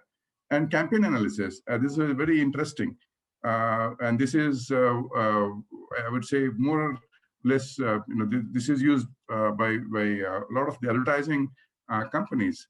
You run a campaign and you want to see how the campaign has reached your user base and how they have reacted to your campaign, just in terms of your the message that is coming out of the campaign, probably even the creativity that has gone into it, probably even the actors that are there in the campaign, right? So are you hitting the right notes? Do they love it? Do they hate it? Are they squirming in their chairs? So campaign analysis also is going to be very, very interesting for another application of sentiment analysis. Just some of the, I would say, broad examples of using sentiment analysis. But ultimately, the point here is that is that, you know, can you get a summary of all the digital footprints or reactions that are there, and get an idea about how your service or a product is being received by your intended user base. Yeah. Okay, just to kind of expand further, some more examples of sentiment analysis. For example, Ford ran a campaign with the launch of its latest automobile. What are people talking about it on web, Twitter, Facebook, etc.? Right, so that's going to be very interesting for Ford to know about. Let's say you're a barbecue grill manufacturer and you added a new product on marketplace, and there are tons of review and comments. How many are happy or not happy with the product? The third one is online marketplace. Wanted to find out customer experience across categories of various, across the experience, across the customer experience, right? Was it easy for the customer to pay? Did they find the pricing reasonable? Was it too expensive? Was it costly? Were they getting a better price somewhere else? Did they find it easy to cancel? The safety of the product and so forth. So you can also kind of find out by each of this category of customer experience throughout the experience, what people are finding it easy or happy, and what they are not finding it easy or happy about it. Okay. And the fourth one, as I mentioned, is also, let's say you are a brand, let's say, right? And we saw this, very recently, in fact, and kind of goes back to what Dr. Shalini was mentioning in her opening remarks. Around the event of the suicide of Sushant Singh Rajput, there are several stars, movie stars, kind of were interrogated, and what was the impact on their fan following, right? So if somebody were to run a sentiment analysis on one of those movie stars and say, and what is and in fact we even saw the impact in the newspapers later on, that either their fees went down or they were taken off the advertisements from TV ads, TV commercials, right? So for somebody to kind of know what their sentiment is or how people are perceiving them, it has got a direct implication on their revenues, on their brand, and their ability to influence, and so forth. So some very direct examples, very direct application that has got decisions around revenues, around customer satisfaction, around adoption. Okay. So Professor Varma also mentioned about social listening, and this is a very interesting topic, actually, a very broad topic, and there's some very good tools that do that, because social media is vast, and we need to kind of be listening to signals all the time, and signals that are, to use Dr. Sarkar's word, clustered around a particular topic, right? I hope I'm using it in the right context here. But I mean, the cluster, as in you probably kind of saying you run a campaign. What are all the signals that you can gather from the entire ocean of social media, right? And that too in almost, I would say, in real time or near real time. Right. See, when I was at Yahoo, we used to have like a real-time content analytics tool that used to kind of tell the editors what the sentiment is for every story that they were putting out. Right. So it was so important for the content editors to know. And imagine somebody like a big brand, like a Ford automobile or anybody else who wants to kind of look at what the campaigns are, how it is doing on social media. They are plugged in. And there's some very cool channels. Facebook will get you a different segment of market. LinkedIn will get you a different segment of market. Instagram will get you all the young people, right? So you want to kind of know what these signals are, how they're reacting in real time, near real time, and a very huge big data problem, a very interesting problem as well. But yeah, kind of this is a very interesting area of research, I would imagine. Yeah. So I just got a couple of more slides and then I'll wrap it up. So types of sentiment analysis. So there are three types. There are fine-grained sentiment analysis, emotion detection, and aspect or feature-based sentiment analysis. And it kind of really depends on what is the purpose, how what we're looking from each of these sentiment analysis. Fine-grained sentiment analysis goes into the words, exact words used, and tries to kind of map those words to is it talking about positive, neutral, or negative. Emotion detection is a bit tough, but again, there's some machine learning algorithms to kind of really learn from different emotions, but difficult to detect sarcasm, all those kind of things. But yeah, the idea is to kind of say, okay, happy, sad, scared, angry, at least should be reasonably possible. Aspect of feature-based, which was kind of giving an example earlier about, let's say, you have a customer experience across various categories, then, how are each of the features doing there, right? So that's about that. And how is it measured? Again, so very simply, it's about just kind of saying, if you're looking at emotion detection, looking at happy or sad, but mostly it's between positive, neutral, or negative. That's kind of the typical outputs that you see, positive, neutral, or negative. The nice thing about this is that it's actually not nice thing. The nice thing in terms of the representation of the measurement or the metric, it's very simple, positive, neutral, or negative. But there's a lot, it's not easy to kind of detect sarcasm there. So even if you say, I'm delighted, so are you being sarcastic or actually are you kind of praising, right? So there's always a component of maybe positive could be like 90%, but negative maybe 10%. So there's always that that we have to kind of take that with a pinch of salt there. Yeah, how does it work? This is a topic for and some other time, but just kind of really quick overview. Initially, maybe 10 years back, 15 years back, we started off with a lexicon-based approach, but now things have really evolved with a machine learning-based approach.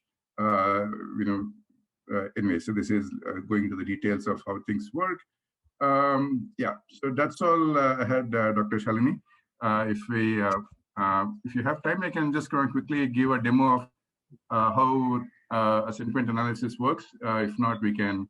How long does it take? Just 1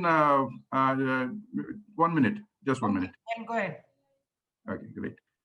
Yeah. Okay, go ahead. Can you see my screen? Yeah. Okay. Yeah, this is from a company called Parallel Dots, and so let's say try the demo. It's a very good company. I have no relation. I'm not that client. Just disclaimer. But yeah, let's say let's use one of these. All my hopes were crushed by you. Right. So it says negative 54.8, but also 7.2% positive. That's very interesting. Right. It's not completely saying it's negative. I crushed all my goals this year. This is positive, but still it is giving some negative there, 19%. Because it depends on what your goals were and depends on how you've used the word crushed, right? So there's a lot of ambiguity there. So things like that. Let's say sound quality is crisp and clear, treble is quite high, and that one was really awesome. So what exactly is it? Looks like mostly positive, 93.8. Anyway, just a really quick demo. So thank you, Dr. Shalini. Over to you. Thank you, Ravi. Thank you so much. So, and now we move on to we are kind of little behind schedule. So I move on to the next panelist. I would like to invite our next panelist, Dr. Mayank Singh, who is Assistant Professor at Computer Science and Engineering Department of IIT Gandhinagar, and he is currently leading two groups of research, that is computational linguistics and complex social network group. He is interested in application areas, that is his research interest, in information extraction as well as from scientific articles. So now you know their connection between e-science, how information extraction, data science, etc. And more importantly for this session, because he's also doing research in social media. So welcome, Dr. Mayank Singh, and over to you. You have 10 minutes. Okay, so thank you, Dr. Shalini, and all the speakers who have spoken till now. So I enjoyed all these talks a lot. So in my restricted 10 minutes, I won't be mostly talking about how we can use the social media data for any kind of application domain, be it politics, or be it like how sentiment analysis can be done on the retail data, on reviews or discussions around any of the product. But mostly I will be talking about how researchers are kind of using social media to disseminate their information, and how social media can be helpful to researchers and to students or to postdocs, or like, so it's not just the researchers or people who are kind of working in organizations. It could be anyone. It could be even the undergraduates who are kind of studying at some place, or postgraduates, or anyone in general, and how social media can help them to accelerate with their research ideas, and maybe they can get some ideas from other people who are there working, or they are kind of following. So that's kind of will be my perspective for next 10 minutes. So feel free to interrupt me, because I might not know that my 10 minutes are kind of over. Okay, so I have kept a timer for that. Yeah. Okay, so let me just begin. So there are always some positive effects and some negative effects about all the studies that we have seen till so far about anything about social media. So in terms of how social media has been used by researchers till now, so let us talk about some positive effects. So one of the positive side of social media is like how the researchers are kind of using it for announcing some of their research announcements, right? So for example, if you see this tweet here, the person, this researcher, Chris Crawford, he's talking about his very recent NSF Career Award that he has got, right? So it's not just this particular kind of announcements where people are kind of talking about what awards they have got. It is also about maybe some if they are kind of opening new research group, right? Or if they are getting part of some university or some research groups, and so on and so forth. So anything related to research can be easily populated, or can be easily put on social media, so that it can reach a wide range of audience. That could be one of the use of social media for research. Another very interesting use which we are kind of witnessing these days is the job opportunities. So what kind of job opportunities I'm talking about? Mostly what kind of job opportunities I'm talking about could be related to internship opportunities for students. It could be some opportunities related to PhD positions, right? Or for positions related to postdocs, isn't it? So all kind of academic job opportunities are also available, and people and like top researchers are posting these opportunities on their web pages, as well as publicizing those web pages on their Twitter handles. So everyone who is kind of connected, or who is kind of following these people, these top-notch researchers, or their research lab Twitter handles or Facebook pages, they are kind of being informed about these job opportunities. And not just these job opportunities, sometimes people might join some place, right? And then they will talk about how they are feeling about that. So these kind of tweets actually generate a positive sentiment about a given about the working experience of people who have just joined some place, or they are kind of like it. So it also helps in generating or like kind of attracting newly graduate PhD students to join some of the research lab, to some organizations, and so on and so forth, right? So this is again a very, very interesting use case of social media, where people are kind of posting job opportunities as well as sharing their experience about their jobs at different places. Now, if we move to like the research paper itself, so there has been a recent research where people are kind of talking about how social media is impacting the overall scientific impact of their paper. So it's not just the citation counts which are being talked about. It is also about what kind of people are following my tweet, which talks about some of my research papers. It also about like how wide that tweet has reached, right? What kind of diversity it has reached. So this kind of studies are actually not possible if you cannot use the social media data. So these kind of studies are only possible on social media platforms like Twitter. Right. So, for example, if you see this tweet, what does it say? Despite advances, BERT is for the moment a pretty nice standard tweet and embeddings for all kind of NLP, with the results that lots of people have found within it. Lot of vectors that mean things, gender voice, passive voice, etc. Are there any databases of feature combinations, right? So here the person is kind of talking about some NLP tool, NLP algorithm, right? And then he is also asking people to help him with some problem, right? So this is what, this is some kind of discussion which is happening on the social media, and people who are expert in these kind of technologies might help the novice people who have just started learning these advanced technologies, right? So again, quick decimation of ideas and insights, which otherwise is very difficult if we do not use social media platforms, right? Another very interesting, so the point that I have not included here is social media is kind of becoming more and more powerful, where people want to interact with the people who are the leaders in that domain, right? And it is otherwise very difficult to meet them physically. So sometimes we meet people who are working in natural language processing, or like we want to meet a person who is kind of a leader in data mining, but how can we meet them physically, or how can we interact them physically, right? So it's kind of very difficult. So so only possibility would be that maybe we can meet with them in some conferences, some physical conferences, and then just talk to them. But with social media, it has become almost very easy to interact with them, to talk to them, to reply to them, right? And then sometimes these top-notch people also talk to you. So that's kind of, so social media is kind of like helping you in this particular networking also.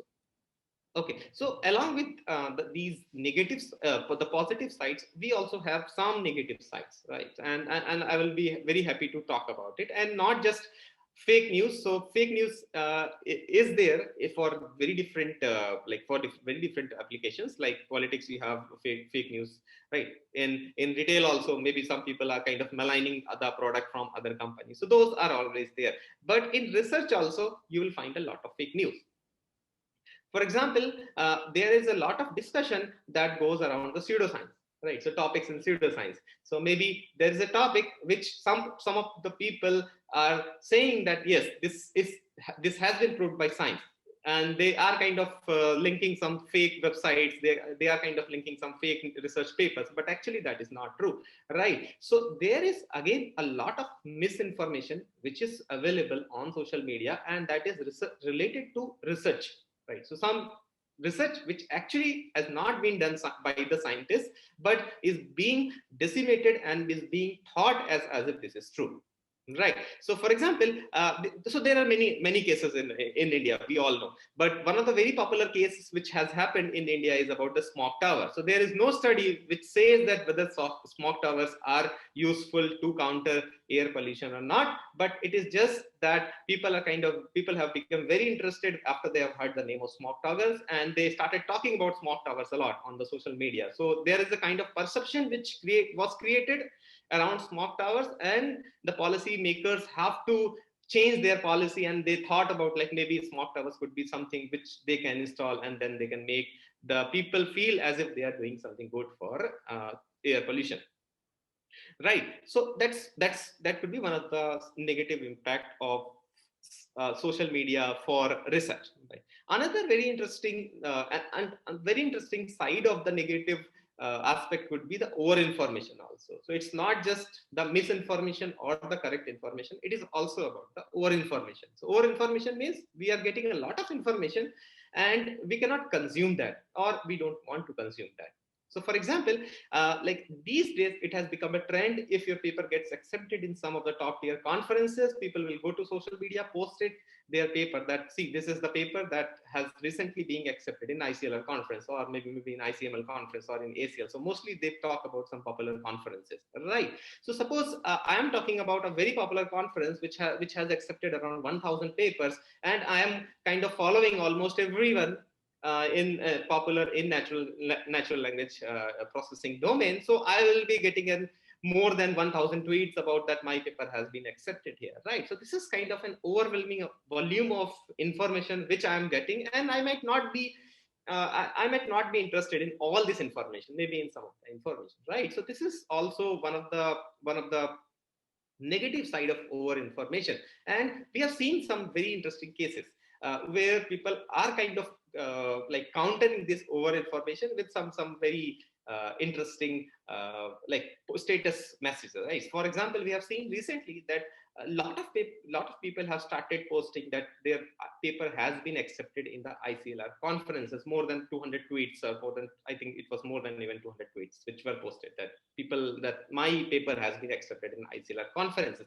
So there were some researchers who have also posted, yes, I submitted few papers in ICLR, but none of these papers got accepted. So I'm very sorry to post you that none of my papers were accepted there, right? So again, this is kind of this is kind of the peer pressure which these acceptance related status posts are kind of creating even among the researchers.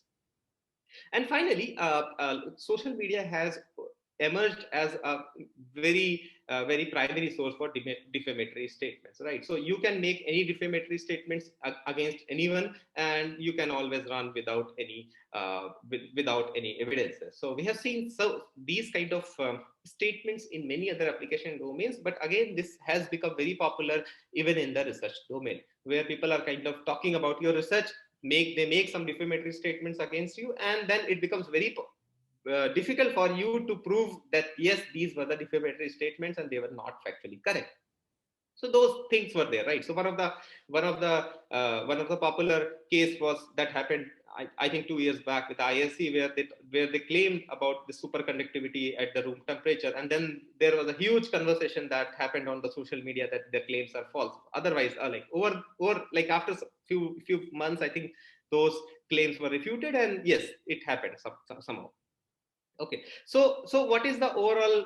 So how will I conclude this? These 10 minutes. So there is so much data available on the social media, but we really do not know how to process it. Why we cannot process it? So one example could be that we do not know more than 10% of the data that is being written or that is being spoken over this entire globe. So that's one of the things that we do not know. And whatever research that we are doing here, like, it's not just about developing algorithms, it is also about developing tools, developing libraries to process data. That is mostly for languages like English or some very popular European languages, right? So if we just talk about India, even for India, we cannot process more than 50% of the data, which is either in Hindi or in some of the major regional languages, right? So that's kind of the challenge that we are facing these days. And if we can solve this challenge, then many of the challenges which we have like seen in the past 3 talks can be easily solved. So with that, I would like to conclude my session, and I'm open to all questions. Thank you. Thank you, Dr. Mayank Singh. Now we move on to the next component of our panel discussion. We have 3 discussants. I'm going to call each one of them, and then they are going to pose a question. You can pose your question to a particular panelist or keynote speaker, or to all of them. So we will decide. So I would first invite Miss Manika Lamba, who is doing her PhD at Delhi University. She herself is a fairly active social media person. So that's how I found her. Anyway, over to you, Manika. Go and ask your question. Thank you for the opportunity, and thank you for such a wonderful presentation and talk. So first, my question is about the biasness, and I will subdivide that question into 3 categories. So I want to know how to overcome these biases. There was an article published in 2014 in Forbes that talked about the population biases, and which was based on age, racial group, and income. And for instance, that Instagram platform has special appeal to adults between the age of 18 and 29 to a particular racial group of African American, Latinos, and women who are from urban dwellers. Second, there is an example of Pinterest, which is dominated by women between 25 and 34 age group, with an average household income of $100,000. Also, you can see there's a shift of younger population from Facebook to Instagram because of their relatives or their family member have joined them, the platform Facebook, and they don't want to share the information with them. Second, my subcategory of biasness is maybe caused by the user account on social media. As it has been touched upon that the social media, they may not be the real people, And for example, the celebrities account is handled by their staff, or the politicians, or also the publisher, they overshare the research paper being published. So maybe to increase their all metric score. And this can skew the research data. Also, there are fake accounts and bots, which also affecting the research, social media research data. Could you be precise and ask your question, because we are running out of time? I know you have lots of good information and data, very nice, but could you come to this is just to this was to how to overcome these biases. The population biases, the biases due to the accounts, fake account, the biases due to the algorithm confounding. Yes. Okay, who would like to answer this question? It's open to any one of you. I would maybe, Dr. Varma, would you like to answer this question? Sure. No, actually, the biases that you mentioned are very, very valid. Not just that, there are several other biases also. So one is what you mentioned is a platform bias. What kind of, the users it attracts and so on. All the examples that you gave make the point there. But then there are also population biases. For example, in Myanmar and few other countries, is very well known that one platform is dictating everything, right? So that is another thing. The third bias, especially which is very evident these days, is the data bias. Any social media researcher would find that depending on what data that is being fed to a model that is being created to understand social media inferences and so on, so that dictates everything, right? So there are several studies. In fact, we have conducted some research which got published in the World Wide Web conference, the web conference, that talks about removal of the bias also. But then the bias typically comes from the data. So, for example, there are many hate speech related things. The data is always associated with a term like women, or a term like certain racial or religious entities. By themselves, they are not really, the hate words. But because these words are associated in the utterances that are being fed to the system, that would induce bias towards even those non-biased words. So there are techniques to remove those biases and so on, but we'll not get there. So in other words, in short, what I'd like to say is there are not just a few biases that you mentioned, there are several other kinds of biases as well. And then it is becoming increasingly important to understand what biases are there and how do we address them. Thank you, Vasudev. Does anyone, Mayank, you want to say something to this question? Yes, Dr. Shalini. So just what Professor Varma said, just addition to that. So earlier when we were talking about the deep learning frameworks or machine learning techniques, and they were all about predicting different scenarios. It could be just sentiment analysis. So at that time, we were mostly interested in the predictive ability of these systems. And now the major research is on the interpretability, and if we can remove these kind of biases, which not is present in just the algorithm which we have written, but it could also be present in the data set. So that's what we can maybe say that maybe next 3-4 years we will see a lot of work where people are more doing work on removing the biases which are present at different levels of this entire learning pipeline. Thank you, Mayank. Thank you. So now we move on to the next discussant, Dr. Rashmi Kumbha. So go ahead and ask your question, pose your question. Yeah. Hello, everybody. So at the outset, I thank you to the LTC organizing team for this opportunity. I really enjoyed the thought-provoking keynote address and interesting discussion by the panelists. My question is to Dr. Varma with reference to his take on finding solution for the toxic content on social media and how the problem must be addressed at the core with the help from others. So in this context, I want to know, most of the organizations, institutions expect that their employees seek permission of the head of the institution before engaging in work-related social media. So should having policies by the institution regarding use of social media be mandatory? Most of the institutions have some sketchy guidelines, but how important are the social media guidelines in the context of governing the publications of or commentary of social media by employees? So you touched upon a very important aspect of what are the restrictions we people can impose on ourselves, like as individual or at an organization level and so on. So of course, the guidelines are not clear, and they will never be clear because the things are really changing so fast, and guidelines cannot really keep up with other things. So one very important lesson that as a society we need to learn is the social etiquette. In the real social world, we know, like whenever people, elders come, we do namaste, and when people come, we ask whether they want some water. These are the small etiquette we all teach our children in a society. But in the digital world, that etiquette is completely missing, right? We actually behave very rudely in social media, and then the way that we talk, interrupt, even for example, if you take even not social media, even otherwise, many people do not know that if you don't lift the phone, that you cannot call again and again and again until they lift the phone, right? Somebody is busy, we should not leave a message. This is a small etiquette that where we are not trained well. Similarly, in social media, how do you really react? What do you like? What do you post? What do you share? One, as an individual, keeping privacy, safety, those aspects. What are the limits? What are the line that you should draw as an individual?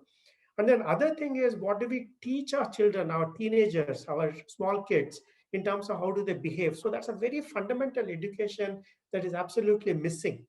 I would really encourage everyone to watch this docudrama that is available on Netflix, which is called as The Social Dilemma. See, many of these people who are creating these technologies, they have a lot of restrictions on their children to use social media because they know what kind of a toxicity that brings in. Similarly, people in responsibility, with responsible positions and so on, what they need to talk. For example, if I'm employed by somebody, right? And then I cannot really talk about my opinions publicly because I hold a position, right? And then that etiquette, those regulations and so on, then they are very important for all of us to be educated on, right?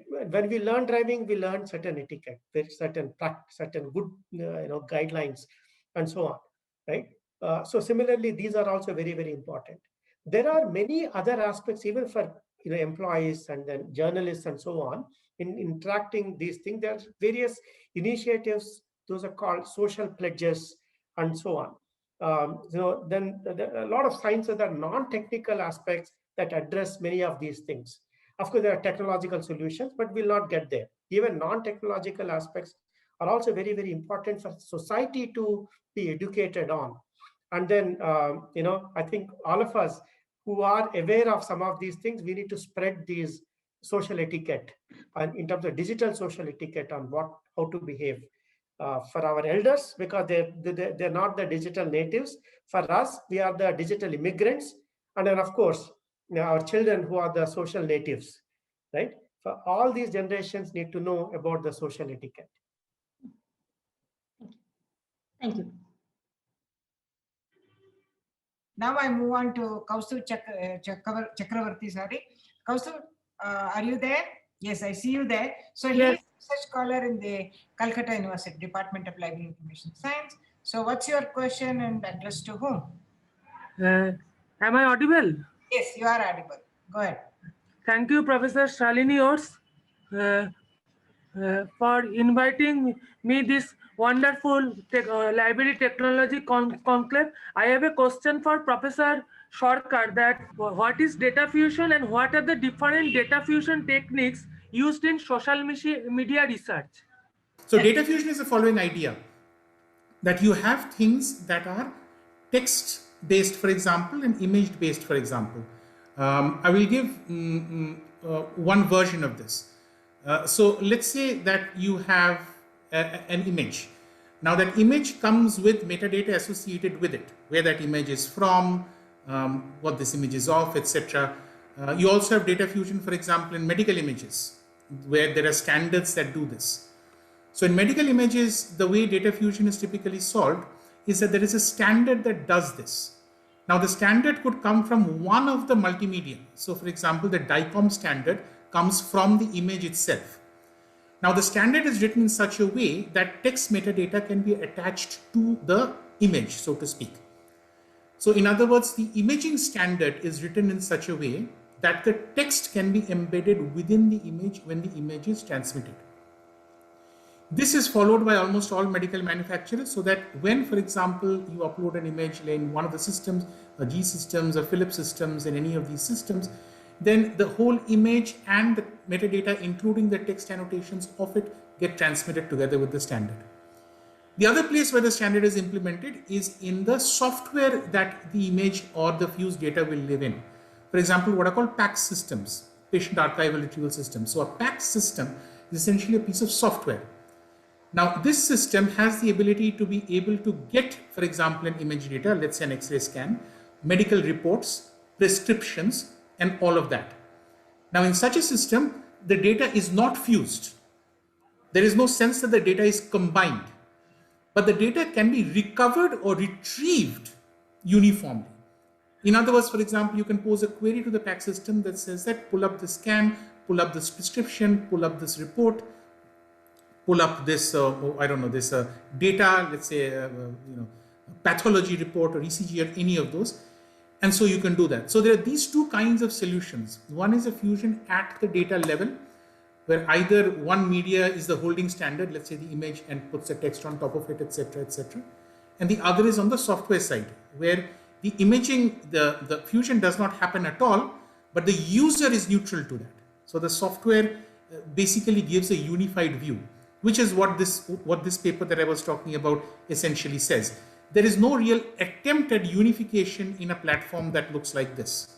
But to the end user, it looks as if I see one thing.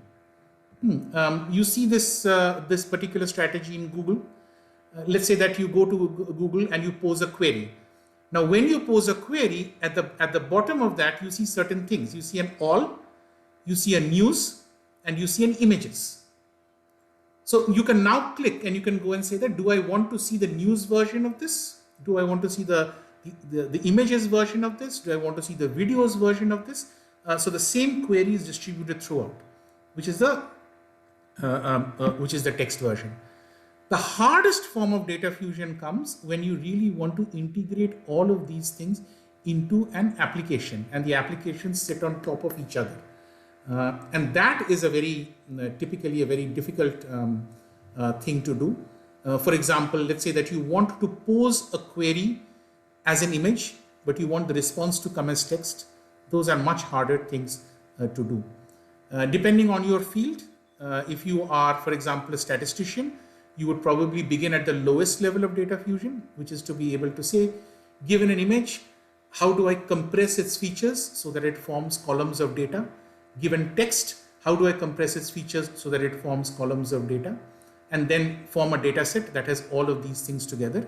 And this is something that people in machine learning and statistics typically do to begin with. So at a data integration level, at a software level, and at sort of a more basic analysis level. Thank you, Abhinanda.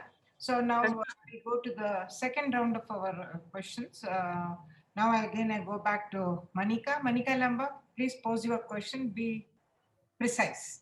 Okay, so my question is about, is there any ethical framework for social media research which include ethical practice such as information, consent, or anonymity, which cover sensitive data and vulnerable subjects also, such as people who are suffering from autism and etc. Manika, who would like to address this? It's open to the panelists. Mayank, you want to do? Ethics have you done, or? No, I'm not yet taught ethics, but I know some of the things in ethics, maybe from some of my research, which has some ethical considerations. So for example, let me give you one example. I might not be aware about all ethical issues. So there has been a recent research where people are kind of talking about the WhatsApp conversations which are happening in the group in the public groups. So most of these groups are kind of whatever this research has shown. So all of these groups are political groups, right? So one of the ethical concern is that can we access the data which people are kind of talking about, or all the conversations which people are making in these political WhatsApp groups? But there is a lot of data and people are kind of still doing the research, and there is no such ethical concerns which have come up till now. But actually it is the case, because people, as one of the audience, as one of the member of a political WhatsApp group, I do not know where my data is going to go. Right. Same has happened with, I think it has happened few years before, where a lot of Facebook data was used by Cambridge Analytica for making some kind of predictions, and people do not know that they are using an app which is even not only using their own data but their friends' data also. And it's not just the metadata of like how many friends you have or what location you have lived in, but it also takes more amount of data. For example, the status messages that you're posting, the talks that you're making, right? So there are always ethical concerns, but again, these are very subjective to different problem domains, and sometimes the same kind of data sharing might be ethical in one domain, it might not be ethical in the other domain, right? So again, this is very subjective thing. My question was, is there any ethical framework available for social media research? Like, is there any policy or written document which a researcher can consult to do the research? Maybe I can take a shot at it. So there is perhaps no universally accepted framework that people would take, but typically many universities, research institutions, and also the corporate R&D settings, they have a research board or kind of a group that is set up with certain constitution of people, including people from the like the doctors and then the medical doctors, as well as the public health person, as well as the mental health. So there is the composition. It all depends on the organization to organization. They actually, every principal investigator who is taking a study will have to present in the form of a document and also the form of presentation, where what kind of research are they doing and what kind of data that is being used, and then this actually team discusses in terms of what are the implications of using such data and so on, right? And then this the internal team, once it actually approves it, then people can conduct the research and then publish. But in most of the publication houses, for example, Neuro, IPS, and many other conferences now have the teams that actually, the committees that look at the ethical aspect of each one of these publications, if they are kind of accepted and so on. So at various levels, these ethical frameworks are being developed, and they are not complete, they are not available everywhere, but then this is evolving. That's I think the best what we have today. Thank you, Dr. Varma. I just want to hear whether, Ravi, you have any ethical concerns that you use while doing market research, sentiment analysis? Yeah, and that's a great question, Dr. Shalini and Manika. I think, just to kind of continue from what Dr. Varma was mentioning, from a corporate board's point of view, yes, definitely there is a push in terms of being conscious on what we are talking about, both internally and also what we are publishing externally. But there's no, to Manika's direct question, there's no particular framework as such, but it's kind of mostly built into our conscience or kind of code of conduct, saying that we have to be careful on what we share. Typically, most of these things are, if something does kind of go to the external audience, it is routed through the marketing organization or some other corporate organization. So there's an organization that kind of just looks at what is the impact of brand and so on and so forth. But no particular standard of framework as such, at least that I know of. Thank you, Ravi. Now we move on to the next discussant, Dr. Rashmi Kumbha. Go ahead. Yeah. Yes, ma'am. My question is to Dr. Mayank Singh. Has he focused more on the positive and negative effects of social media on research? So as a research supervisor, my interest is on how social media can be used at every stage of research by my students. Most of the time, social media tools such as Twitter, Facebook, blogs are used by researchers primarily to disseminate their research findings or network with experts, as you said, or with top researchers. But I heard that some researchers use social media to recruit survey participants. So how is it done, or how effective are these social media tools in recruiting the participants? Okay, thank you, Dr. Rashmi, for this question. So there are some studies which recruit social media people to for some kind of surveys. Yes, that is true. And most of these, many of these studies are related to. So there are. So I think this feature was enabled very recently in Twitter also, where you can post some polls and people can vote for like whatever you have polling for, right? And I can see there is a recent trend where people are using these polls, but again, one of the issue with all these kind of poll is like you have very less control on the overall environment on which people are polling and what people can poll, right? And what amount of people, what expertise is there, why they are polling. So we do not know all these different things, and whenever we do these kind of uncontrolled environment surveys, so that's kind of one of the issue with surveys which you do on social media. Whereas if you do the similar kind of survey under a very controlled environment, maybe in your class or maybe within your university, you have more controlled also. Along with that, you also have more information about people who have polled. And whenever we write any kind of research which uses these kind of surveys, we are not just interested about the results of these polls or the outcomes of these polls, but along with that, what is the demography of the people who have voted or like who have polled for this question, right? And maybe their background also we might be interested in. So that could be some of the issues which might happen whenever we go ahead with these kind of polls. Thank you. Thank you, Mayank. Now we move on to our next discussant, Kaustav Chakravarti. Yes. My second question is to Professor Mayank Singh. Suppose I upload a picture on social media, whether I can reuse it for when I am reusing it for my research. So is there any issues of plagiarism, or is there any issues of copying these images, like citation? How can we give citation to that images that we are using it social media? Okay. Okay. Yes. So there is always a standard format to cite any web document. It's not just that we can only cite just research papers or some white papers, but you can always cite any website if you have used that website for any kind of referencing, right? And you can also cite any kind of image which is also which you might have referred to, right? So that's kind of a very standard referencing format, and you can use that referencing format. Now the second possibility is that the image does not belong to you, right? And what you will do in that case? So maybe in that case there can be some ethical concerns that image doesn't belong to you, it has some copyright issues, and then you are using that image. So in that case, maybe you need to contact the person who has the copyright, and then you can use that images according as per their citation policy. Okay, thank you. Okay, thank you. Now we move on to the third component of the panel discussion, rather the session.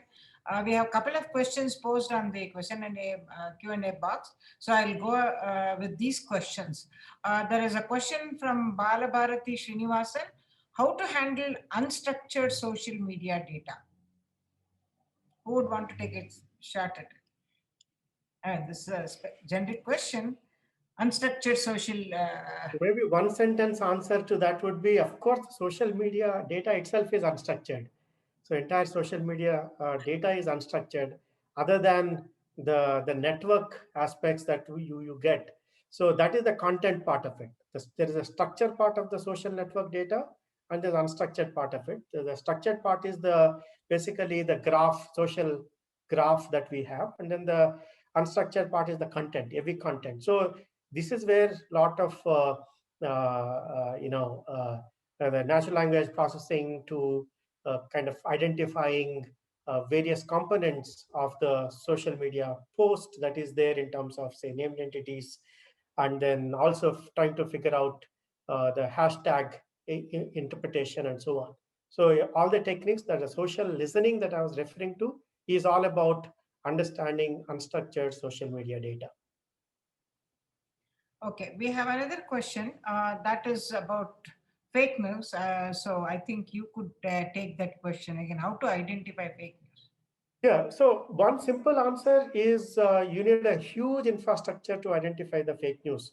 So it can be identified through three major channels. One is, actually the analyzing the content. How does fake news read compared to regular news? So there is a content analysis part. So generally it is known that in fake news, people use more adjectives, more emotional words in order to appeal. So there is a structure, the linguistic analysis or the language modeling of fake news is different from the regular news kind of a thing. There are several studies that are done. So that is one dimension. Other dimension is all the analysis about the sources. So where did it originate and where it is actually being propagated within the network. So what are the characteristics of all these sources? So that is another thing. And then the third one is the network dimension. So how fast it is propagating within the network. It is known that the fake news and then the toxic content propagate much faster in the social networks than the regular than the regular news or regular content. So if you can address all these three, one is content, other one is the source, and the third one is the network propagation, one would be able to identify the fake news. But these are all the the technological solutions to it. And there are, of course, non-technological solutions as well. So that's briefly, a reaction to your question on, but it is a huge subject. So, but I only touched on the surface. Thank you, Professor Varma. There's a question by MS Sridhar. This is to Professor Sarkar.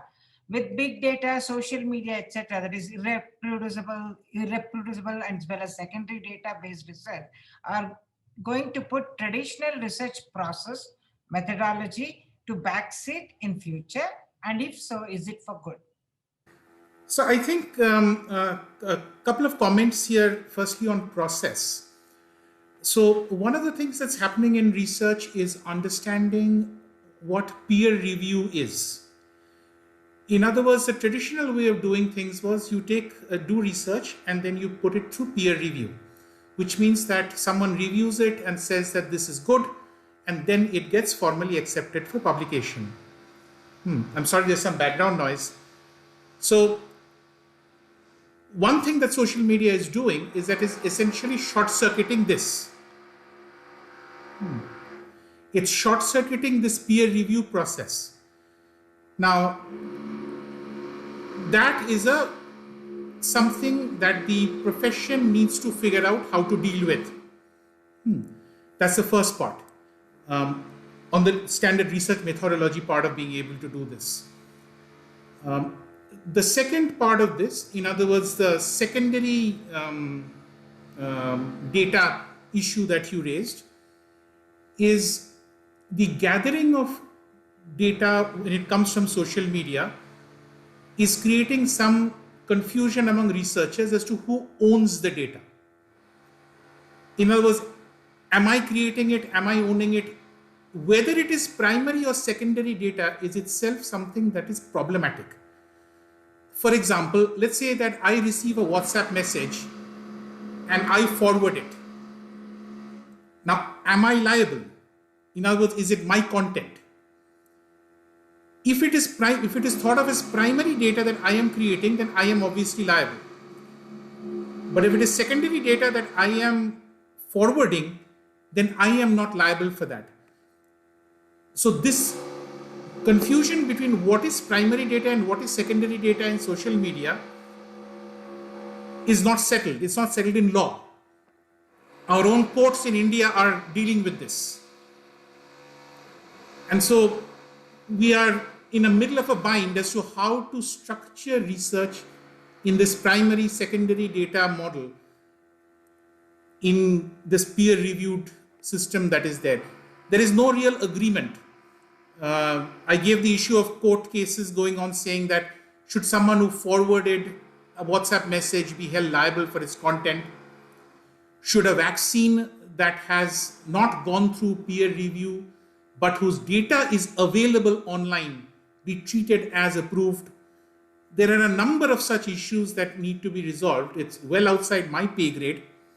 But I think that the legal system and the research, shall we say, publication system is still out and figuring out this reproducibility, secondariness of data, ownership of data, and all of that. I have no easy answers like many of my panelists, except to say that a lot of this is in policy and sub judice. Thank you, Abhinanda. There is another question since you brought up the legal aspect. So there is a question about whether fake news comes under civil or criminal law. That's a matter of fact. I have no idea. Anyone can answer this? Has anyone you want to take a stab at this, whether it comes under civil or criminal law? So lawyers to answer. It's all our pay grade. Okay. Then there is another question. Is there a mechanism to filter over information? Question to Dr. Mayank. So I'm not aware about any such mechanism and which is kind of applicable and which is currently present in any of the social media platforms. It is usually up to the user what information he wants to consume, and accordingly he can follow, he can subscribe to those handles. Okay. And then there is one more question. This is about the WhatsApp policy. Recently in the news regarding its revised policy on privacy, and there was hue and cry everywhere, whether rightly or not, but given the fact that every app we use asks for one or the other forms, our contract access, etc., etc. What do you think? This is to Abhinanda again. See, all legal questions come to you. All legal questions come to me. I sound sufficiently procedural. So, what do you think about this privacy in the online environment is a myth? So there are those of us who've sort of worked on this issue of legal ownership, etc., etc. So, for example, this is slightly different, but just as an example, we were taught incorrectly, perhaps by our lawyers, or correctly, perhaps, that let's say that you take research and you post it somewhere, you send it on Gmail, you send it outside a legal boundary of an organization, then this becomes public domain. In other words, you no longer have any claims of ownership and therefore any claims of privacy on this. It is, so to speak, out there. So the issue that is WhatsApp and all social media, and in fact researchers are also claiming, is that where is the ownership bar around this?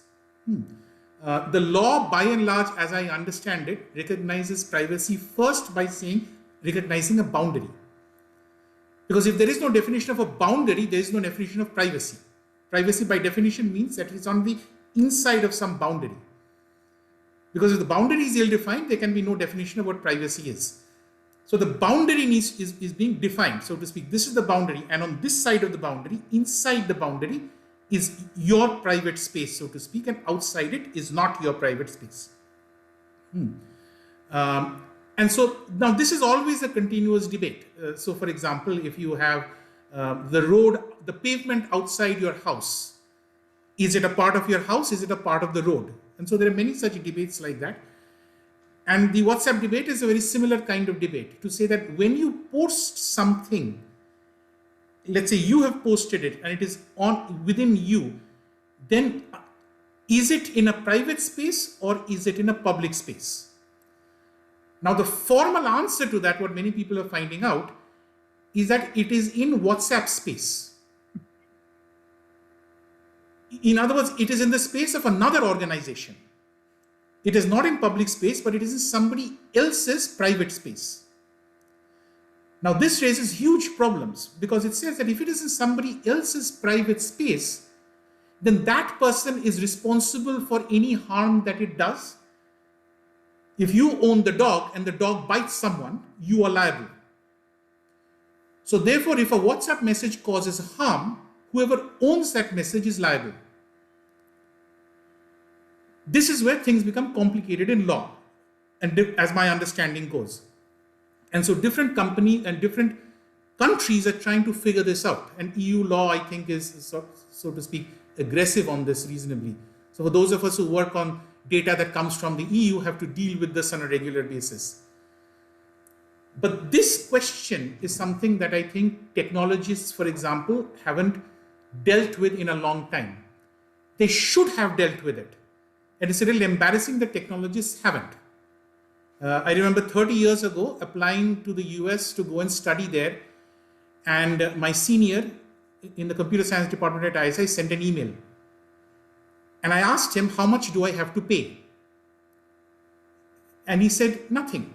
He looked at me very stupidly, saying, nothing.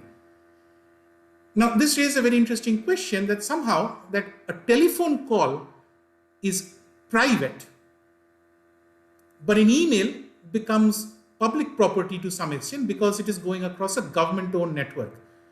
And so what is a private good and what is a public good is a line that technology has been straddling for some time. It didn't deal with it 20 years ago, 30 years ago. It is now forced to deal with it. And I have no answers, but neither do I think does a lot of law. Because privacy is, as I said, a question of the boundary. And where is your boundary?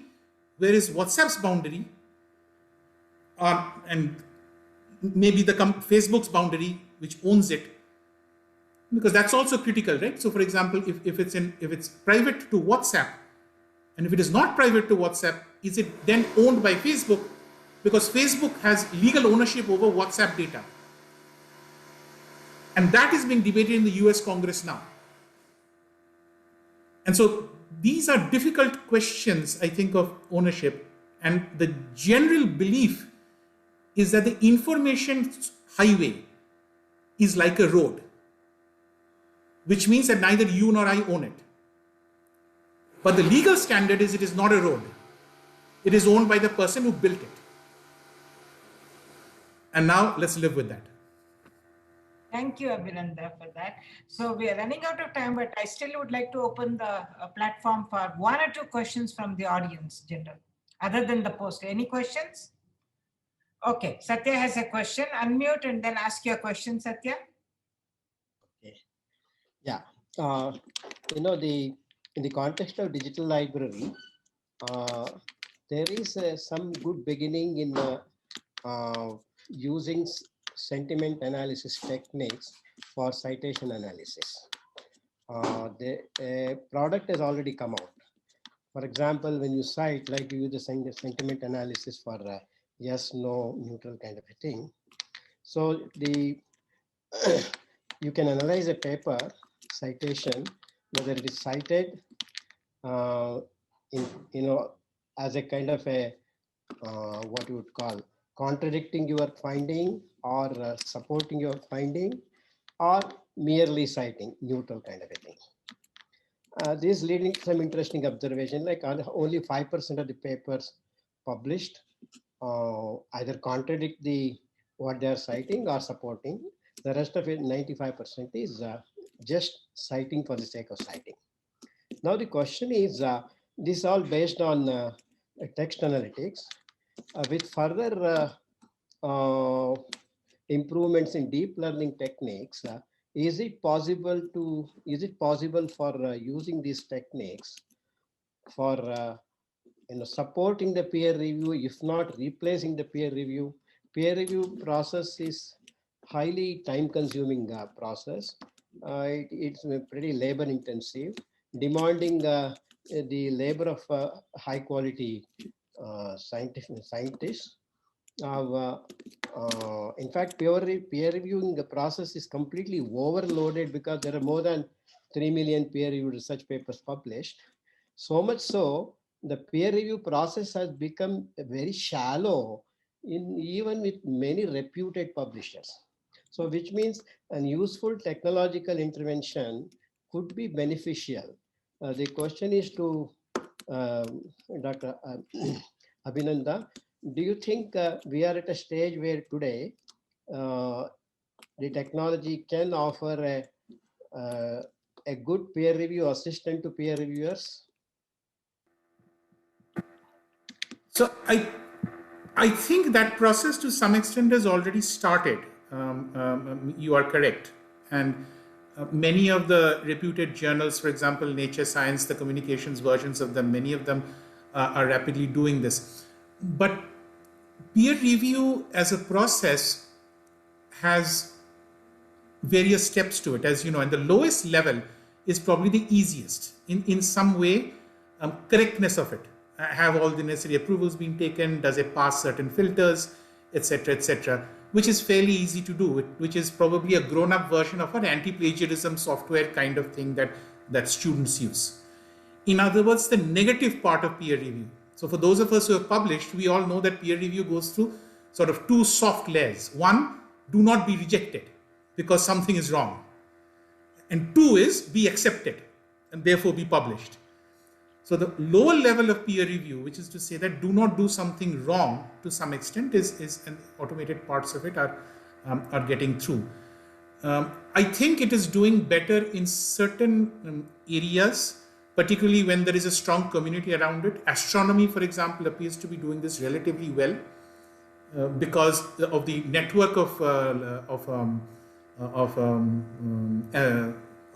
telescopes, laboratories, and computers co-hosting data and signed agreements between the various parties. They are probably doing that fairly well. The social sciences, I think, are probably having a little bit of a mess doing this.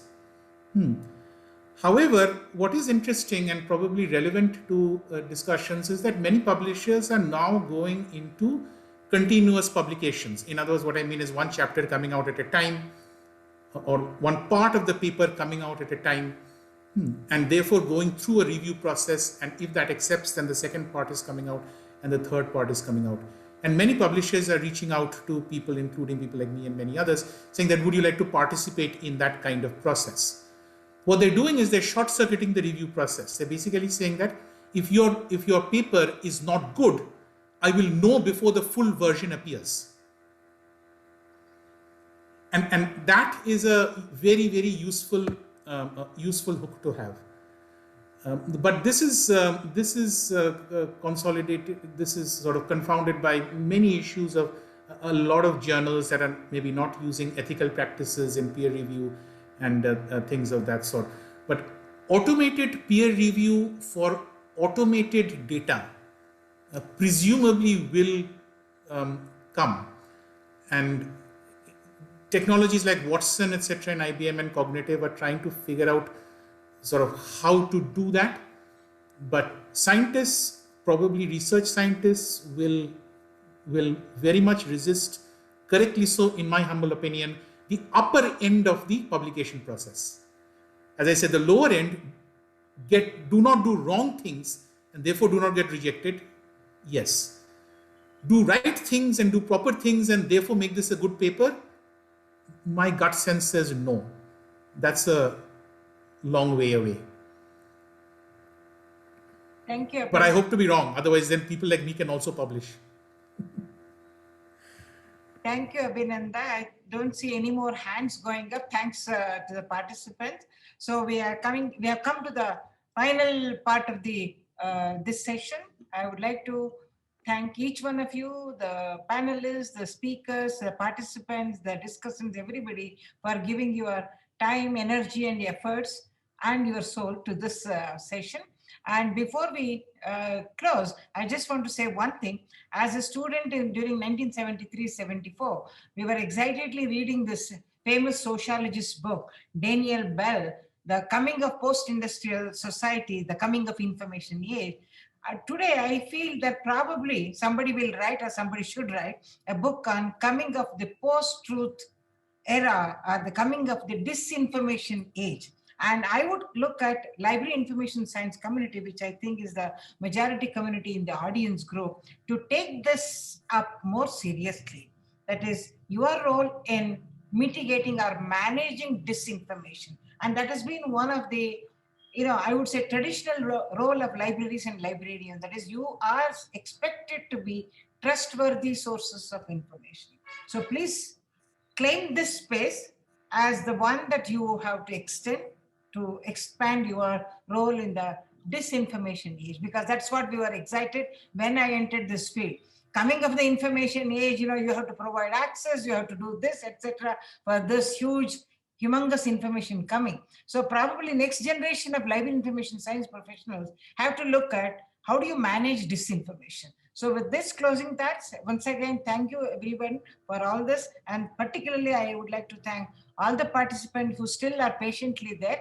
And I would also like to say, we have the next session on health informatics starting at 3. And today we also have the third session, perhaps one of the most important, probably many of you are looking forward to, is not just the valedictory session, but also the case studies in innovation session. So I would say welcome back to the third as well as the second session of today's program.